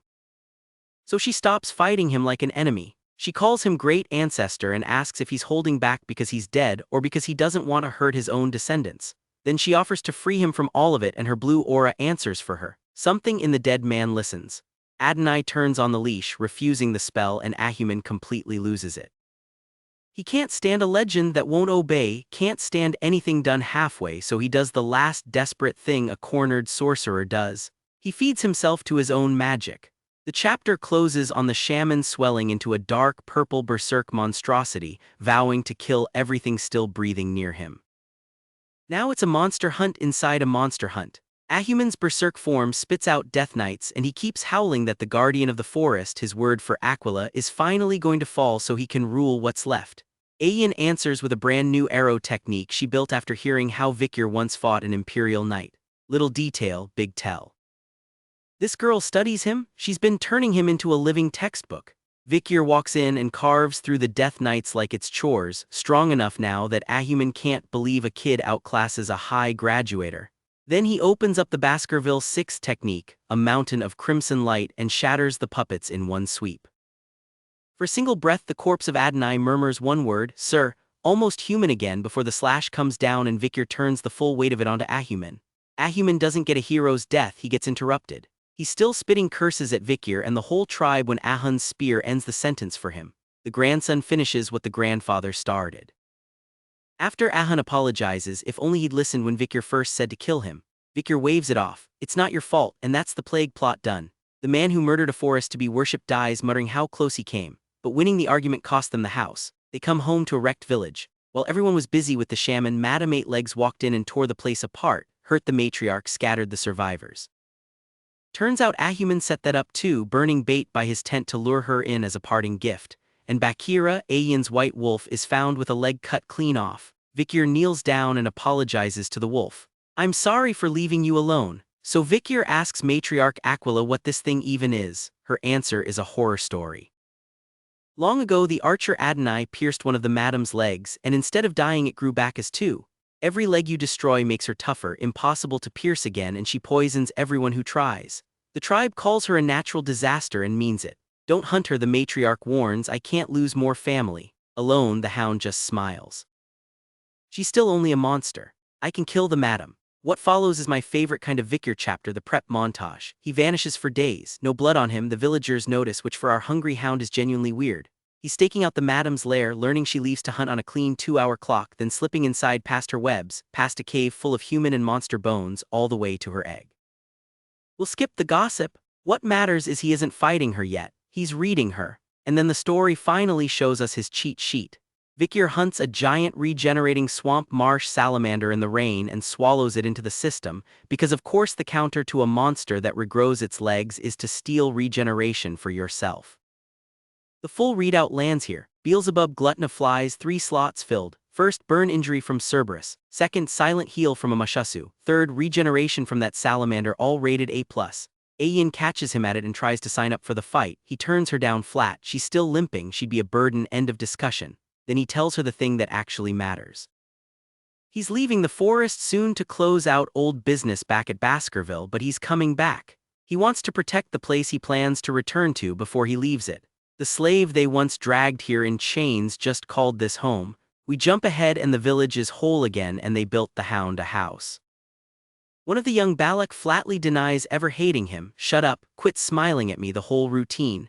It's a small warm beat the story actually earns because these are the people who once auctioned him and made him fetch. Somebody's even praying alone to the god of the forest, asking protection for the great warrior about to walk into a disaster. Today's the day. Then Vikir goes hunting alone. He's already run the numbers, dozens of ways the fight could break, a counter drafted for everyone before he says the two words. The hunt is on, it escalates fast. The madam regenerates by doubling her own legs, so he answers with a green power he clearly hates, muttering, "I don't want to do this," as he calls it up. Even the regressor has moves he'd rather never reach for. He's tanking damage and stitching himself back together, wondering how many times he's regenerated now, feeling it slow as he tires. But here's the trap he's been laying the whole time. Her webbing shrugs off ordinary fire, only it catches like dry grass against the purple hellfire of the underworld. And her lair is thick with the gas of everything she has ever eaten. You stacked up this much karma, he tells her, time to collect. One spark and the cave goes up. The madam does not just sit there and burn. She rips straight into a volcanic mountain to escape the flames, and Vikir's reaction is basically, it stole a mountain and ran. He chases her with a green firework over the crater, and here's the payoff of all that scouting. Her own overheating cracked her shell. Her sensor hairs are burned blind. There's a seam in the armor now, and a hound who already knows how this ends knows exactly where to bite. He hammers the crack with the 6 technique over and over, but she lands a shot and it costs him. His legs are gone, blown clean off, and this time the regeneration crawls because he's running on empty. Flat on his back, a voice he can't place asks the real question, so why are you fighting a monster like that? If you meant it, you'd have thought only about killing me. The episode ends on his face, red eyes, cross scar, whispering, "Since that's my only desire." And episode 60 is the whole reason this barbarian detour exists. That voice keeps digging, throwing his hatred for Hugo at him, the feeling of the blade dragging across his throat, and it hauls Vikir back into the worst memory he owns. His own execution. The first life on his knees, put down by the master he served like a good dog. He built this entire second life around avenging that one moment. Now something is asking him if the moment was ever really the point. In the vision he sees what he actually was. One of Hugo's well-trained bloodhounds, collared, chained, sent out to hunt. He admits he thought about running from the pack back then and chose the leash anyway, walked the path the chain pointed him down, and died at the end of it certain the whole life had been for nothing. This is the wound under all the revenge. He wasn't just killed, he obeyed all the way to the chopping block. So he refuses it out loud.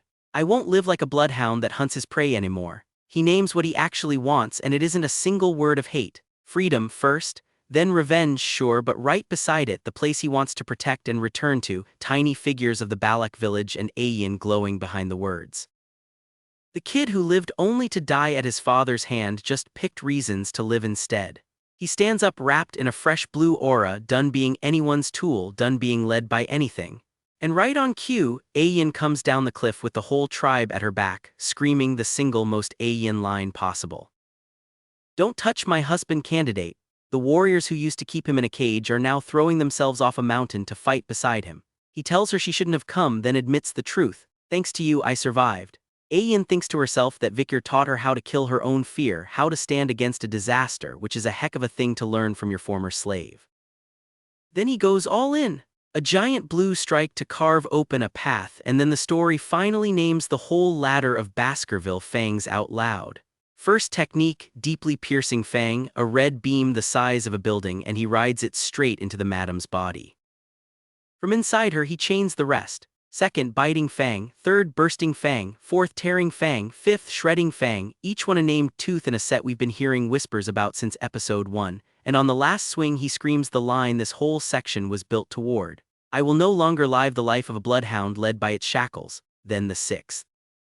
Crushing fang, and it cuts out mid-impact before we see if it's enough. And that's the section. The plague trader is dead, the necromancy uprising is ash, and the tribe that bought the hound in chains now calls him brother and follows him off a cliff. But the real kill here isn't the spider, it's the leash. Vikir spent one entire life obeying all the way to the grave, and he just decided out loud that he's done being led, and crushing fang finishes the job. Vikir tears his way out of the madam's collapsing body while the barbarians stare like they just watched a man climb out of an eyeball. The spider that regrew every leg he cut is finally, permanently dead, and her poison is already crawling through his blood as he staggers off alone into the dark to wash it out. Ayin finds him half-conscious and nurses him back, scolding him the whole time for scaring her. Then his status readout settles the account. The madam didn't just die, she got eaten. She's slot number 1 now, deadly poison, filed right next to his healing and his regeneration.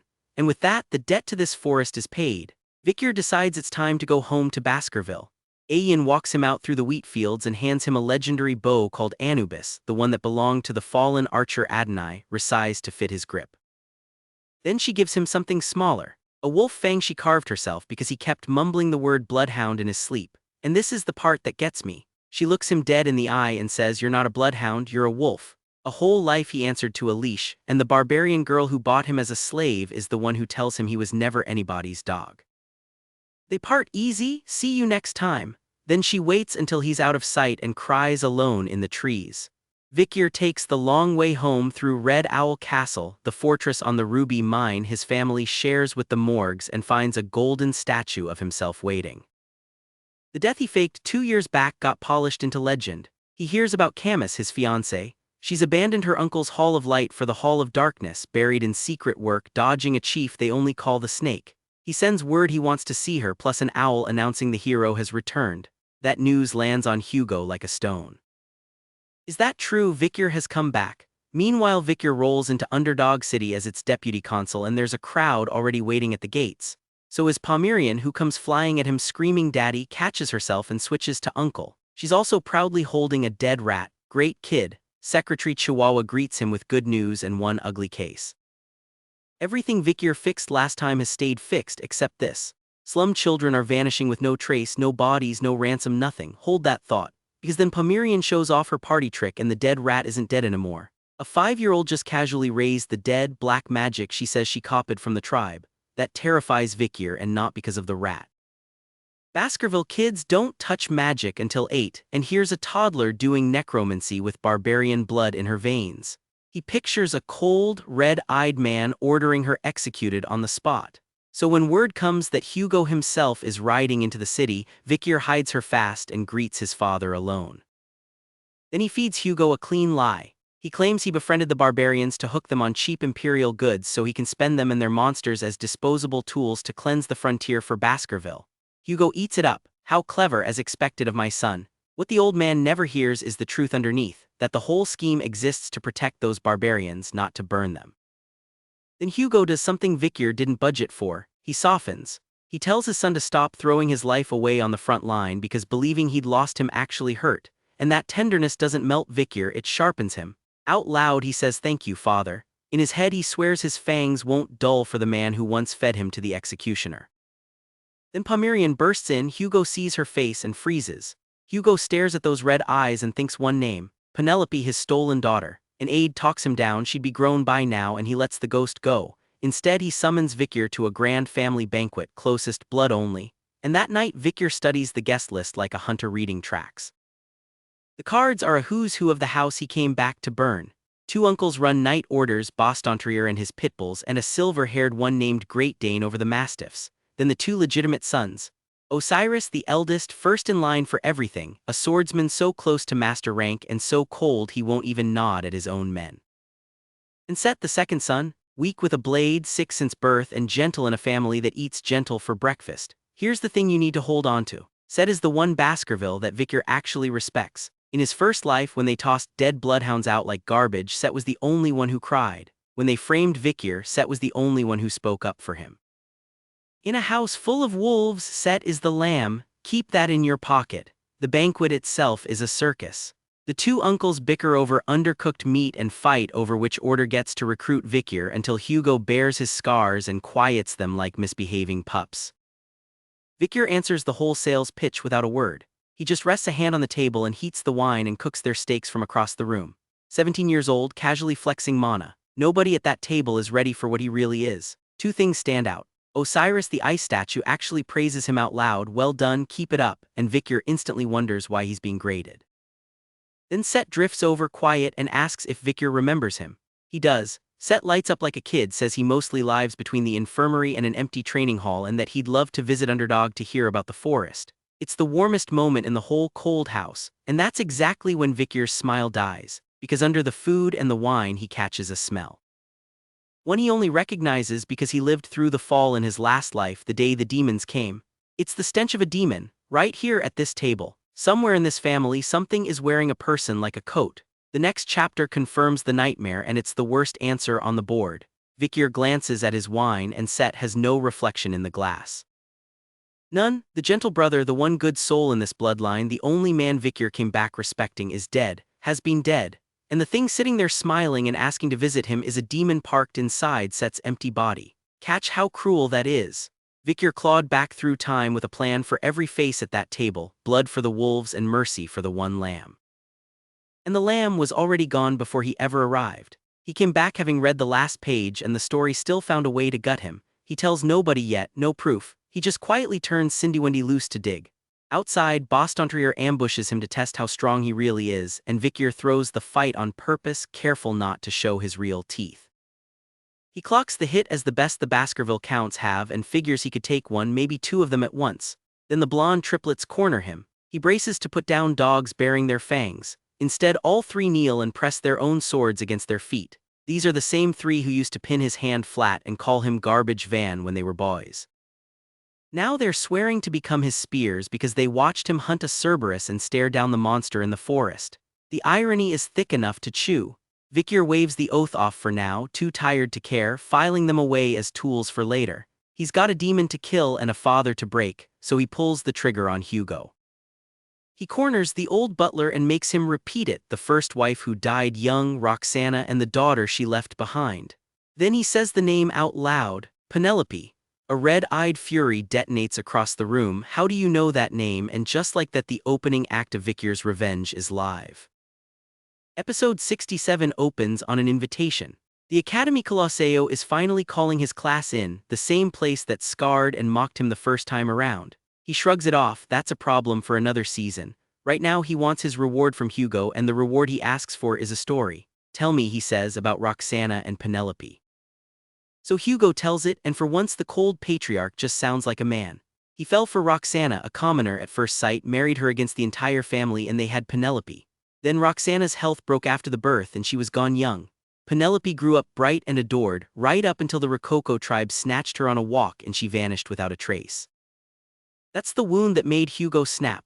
That loss is why he expanded the empire on barbarian blood, married for resources, and mass-produced heirs to feed the battlefield.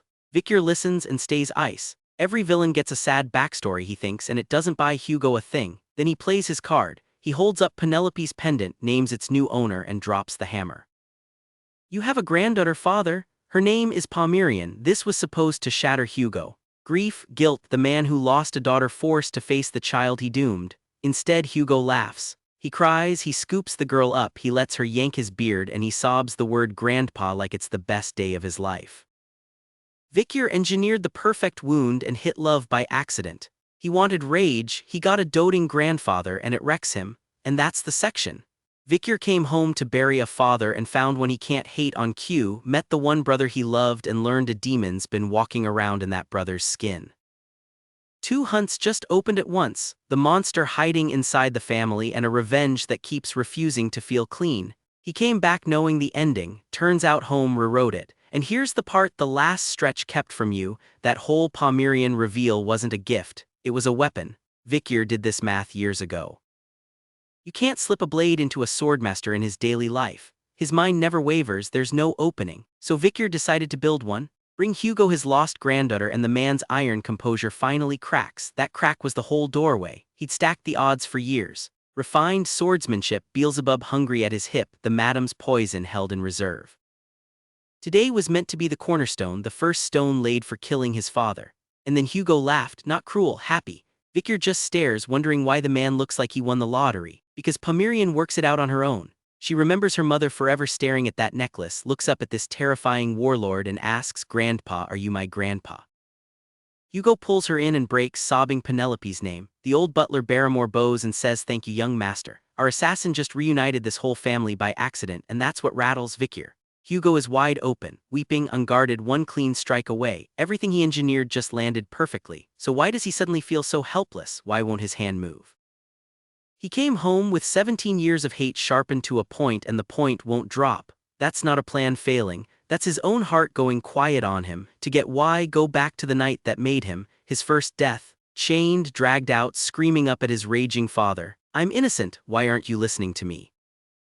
And Hugo calls him trash, says he'd been secretly talking with a demon, says he kidnapped innocent children to feed it. Every word a lie, every word believed. That's the wound he came back to collect on. Then an agent slips through his window at night. Pale green hair, there to report on a name Vikir asked her to dig into. Setla Baskerville, his gentle brother, and the file is wrong in every quiet way. Set's been funding orphanages under a fake identity, personally signing the adoptions. But there's no record of who took the children, and not one of them can be found. Her read is cold and exact. That's what a demon does. Adoption as camouflage, children as food.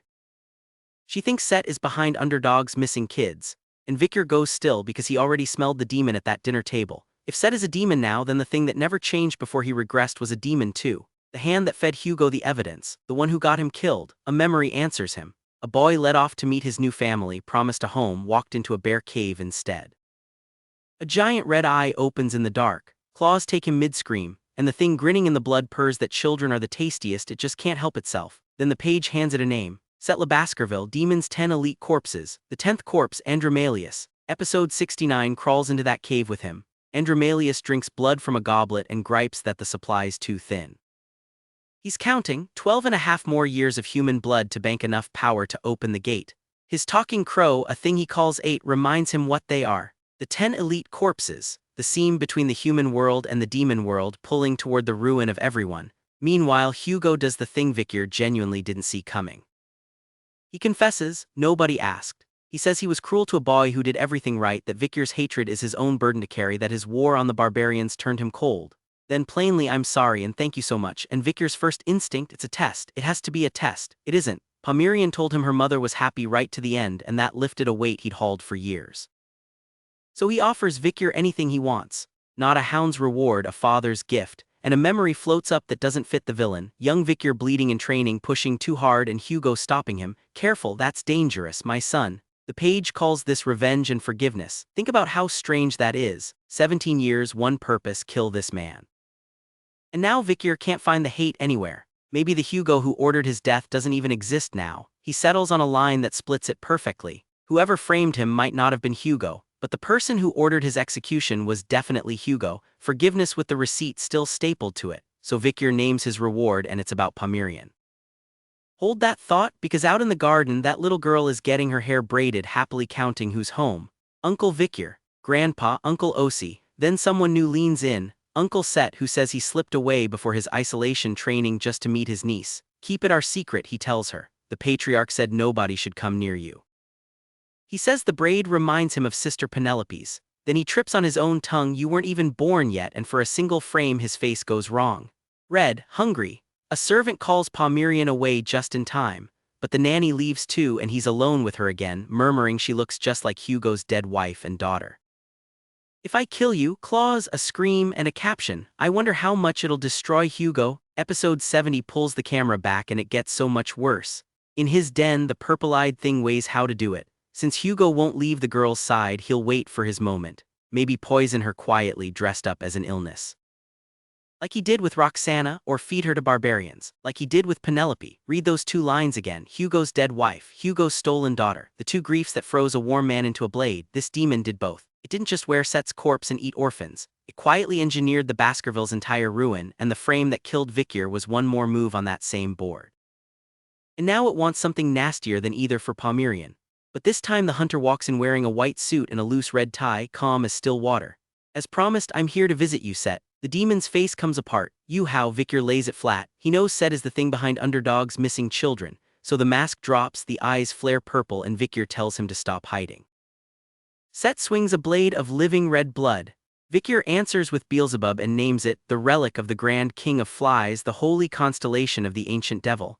He asks, almost polite, if he should count Set among the 10 elite corpses, and the demon freezes, because Vikir's soul smells like the blood of our people. Did you go to hell?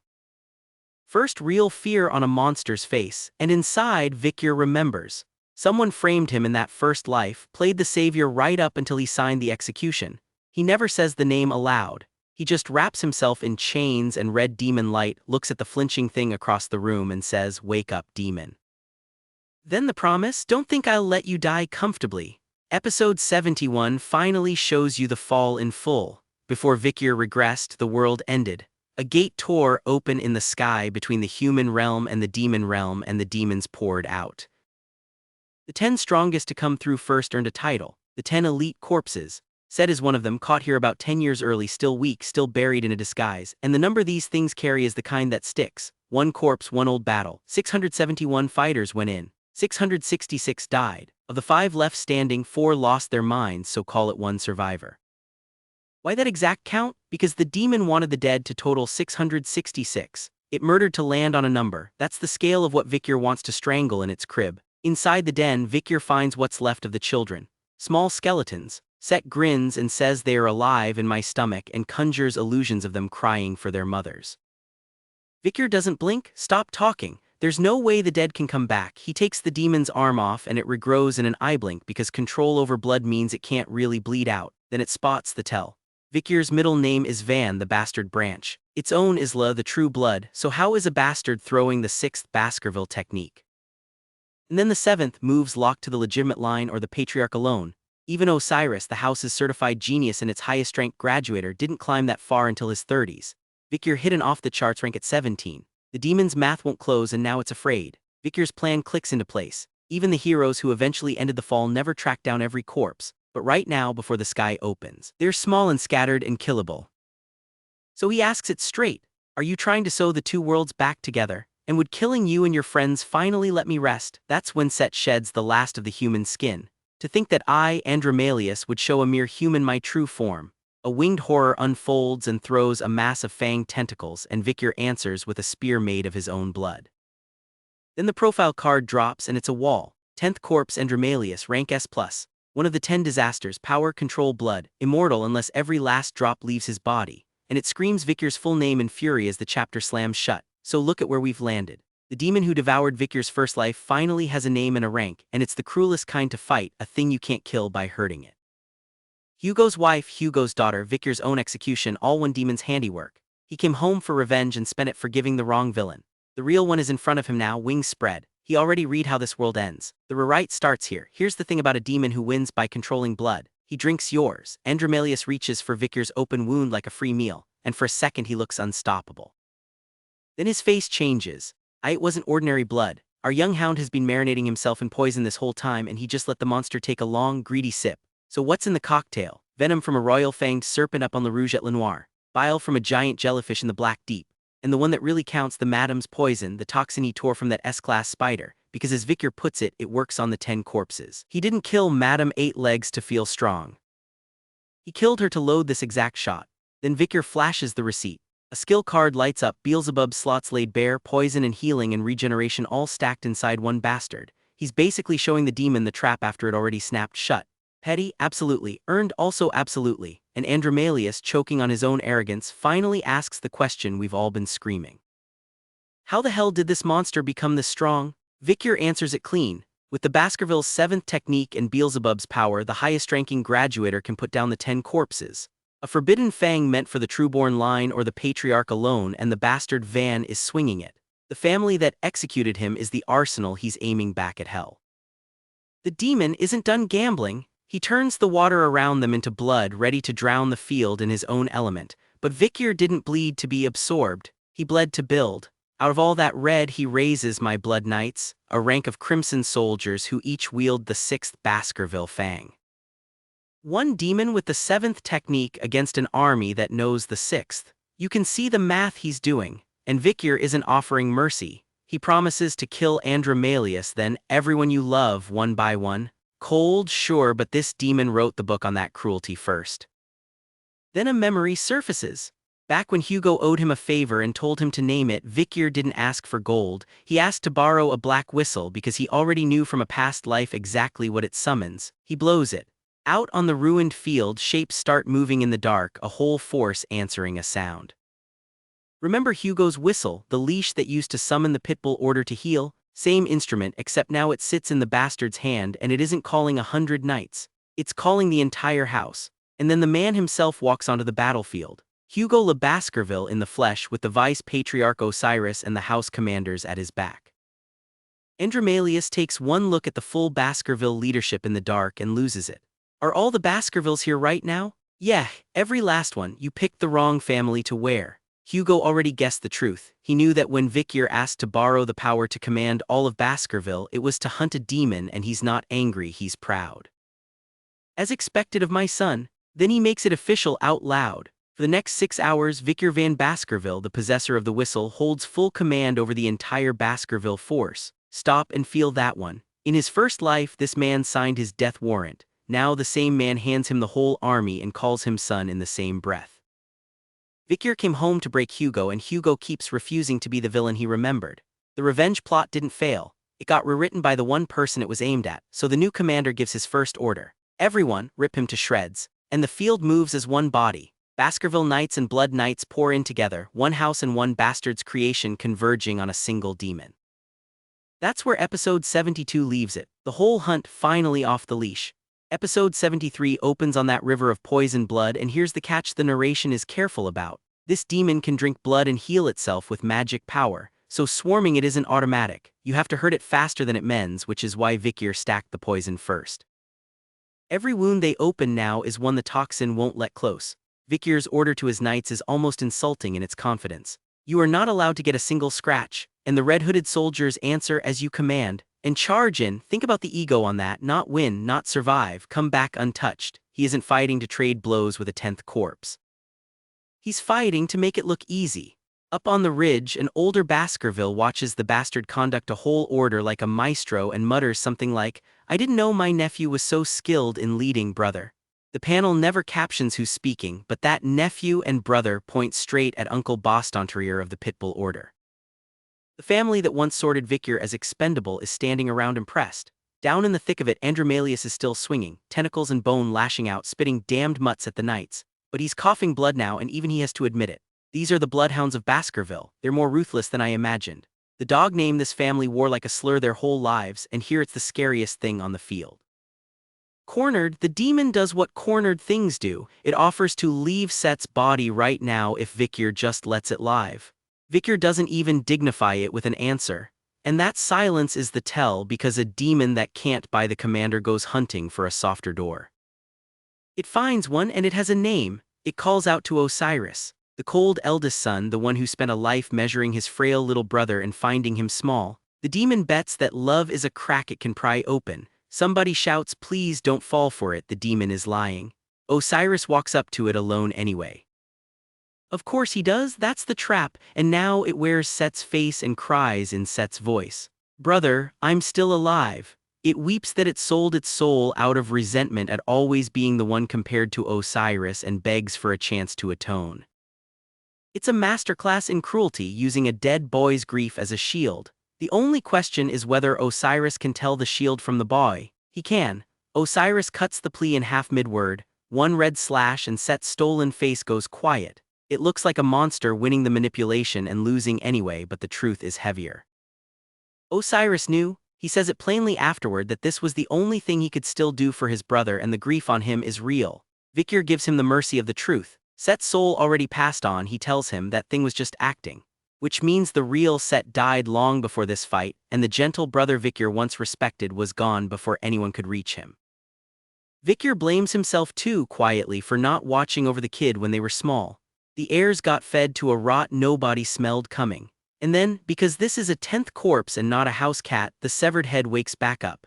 It cackles, tears loose, and flies off, promising to come again to kill you the moment its body regrows.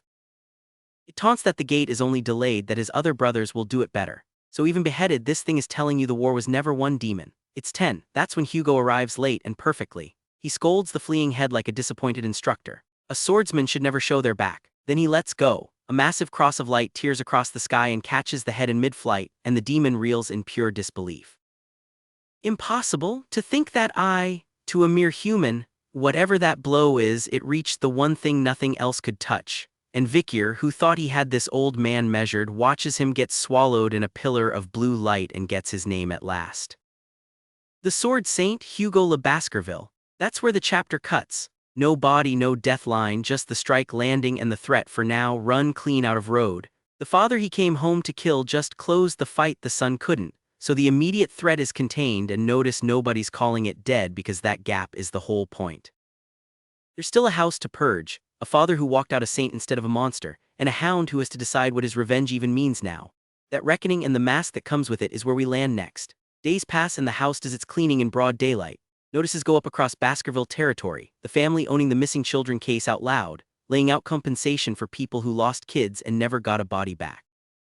Then comes the part that stops the whole territory cold. The public learns a demon had been wearing the patriarch's own second son this entire time, which brings us to a name the story saved for the very last stretch. Newt, Set's mother, dragged in front of judgment on 1,442 charges, poisoning Hugo's first wife, helping Set steal children off the streets. And the kidnapping of Penelope, Hugo's stolen daughter, the wound that turned the man cold in the first place. She's sentenced to immediate execution and she screams to see her son one last time. She doesn't get to. Sit with that number for a second. 1,400 charges isn't a villain, it's a whole career, and it means the rot in this family ran deeper and longer than one possessed brother. Osiris runs the entire reckoning himself and closes it inside a week. A high Baskerville publicly executed leaves people shaken, but more and more of them quietly start to worship the bastard hound instead. And back home, the smallest scene does the heaviest lifting. Palmyrian takes one look at her grandfather and blurts out that Grandpa's beard is gone. Hugo, the sword saint who just caught a fleeing demon's head out of the air, shaved. He jokes about how empty his own face feels now.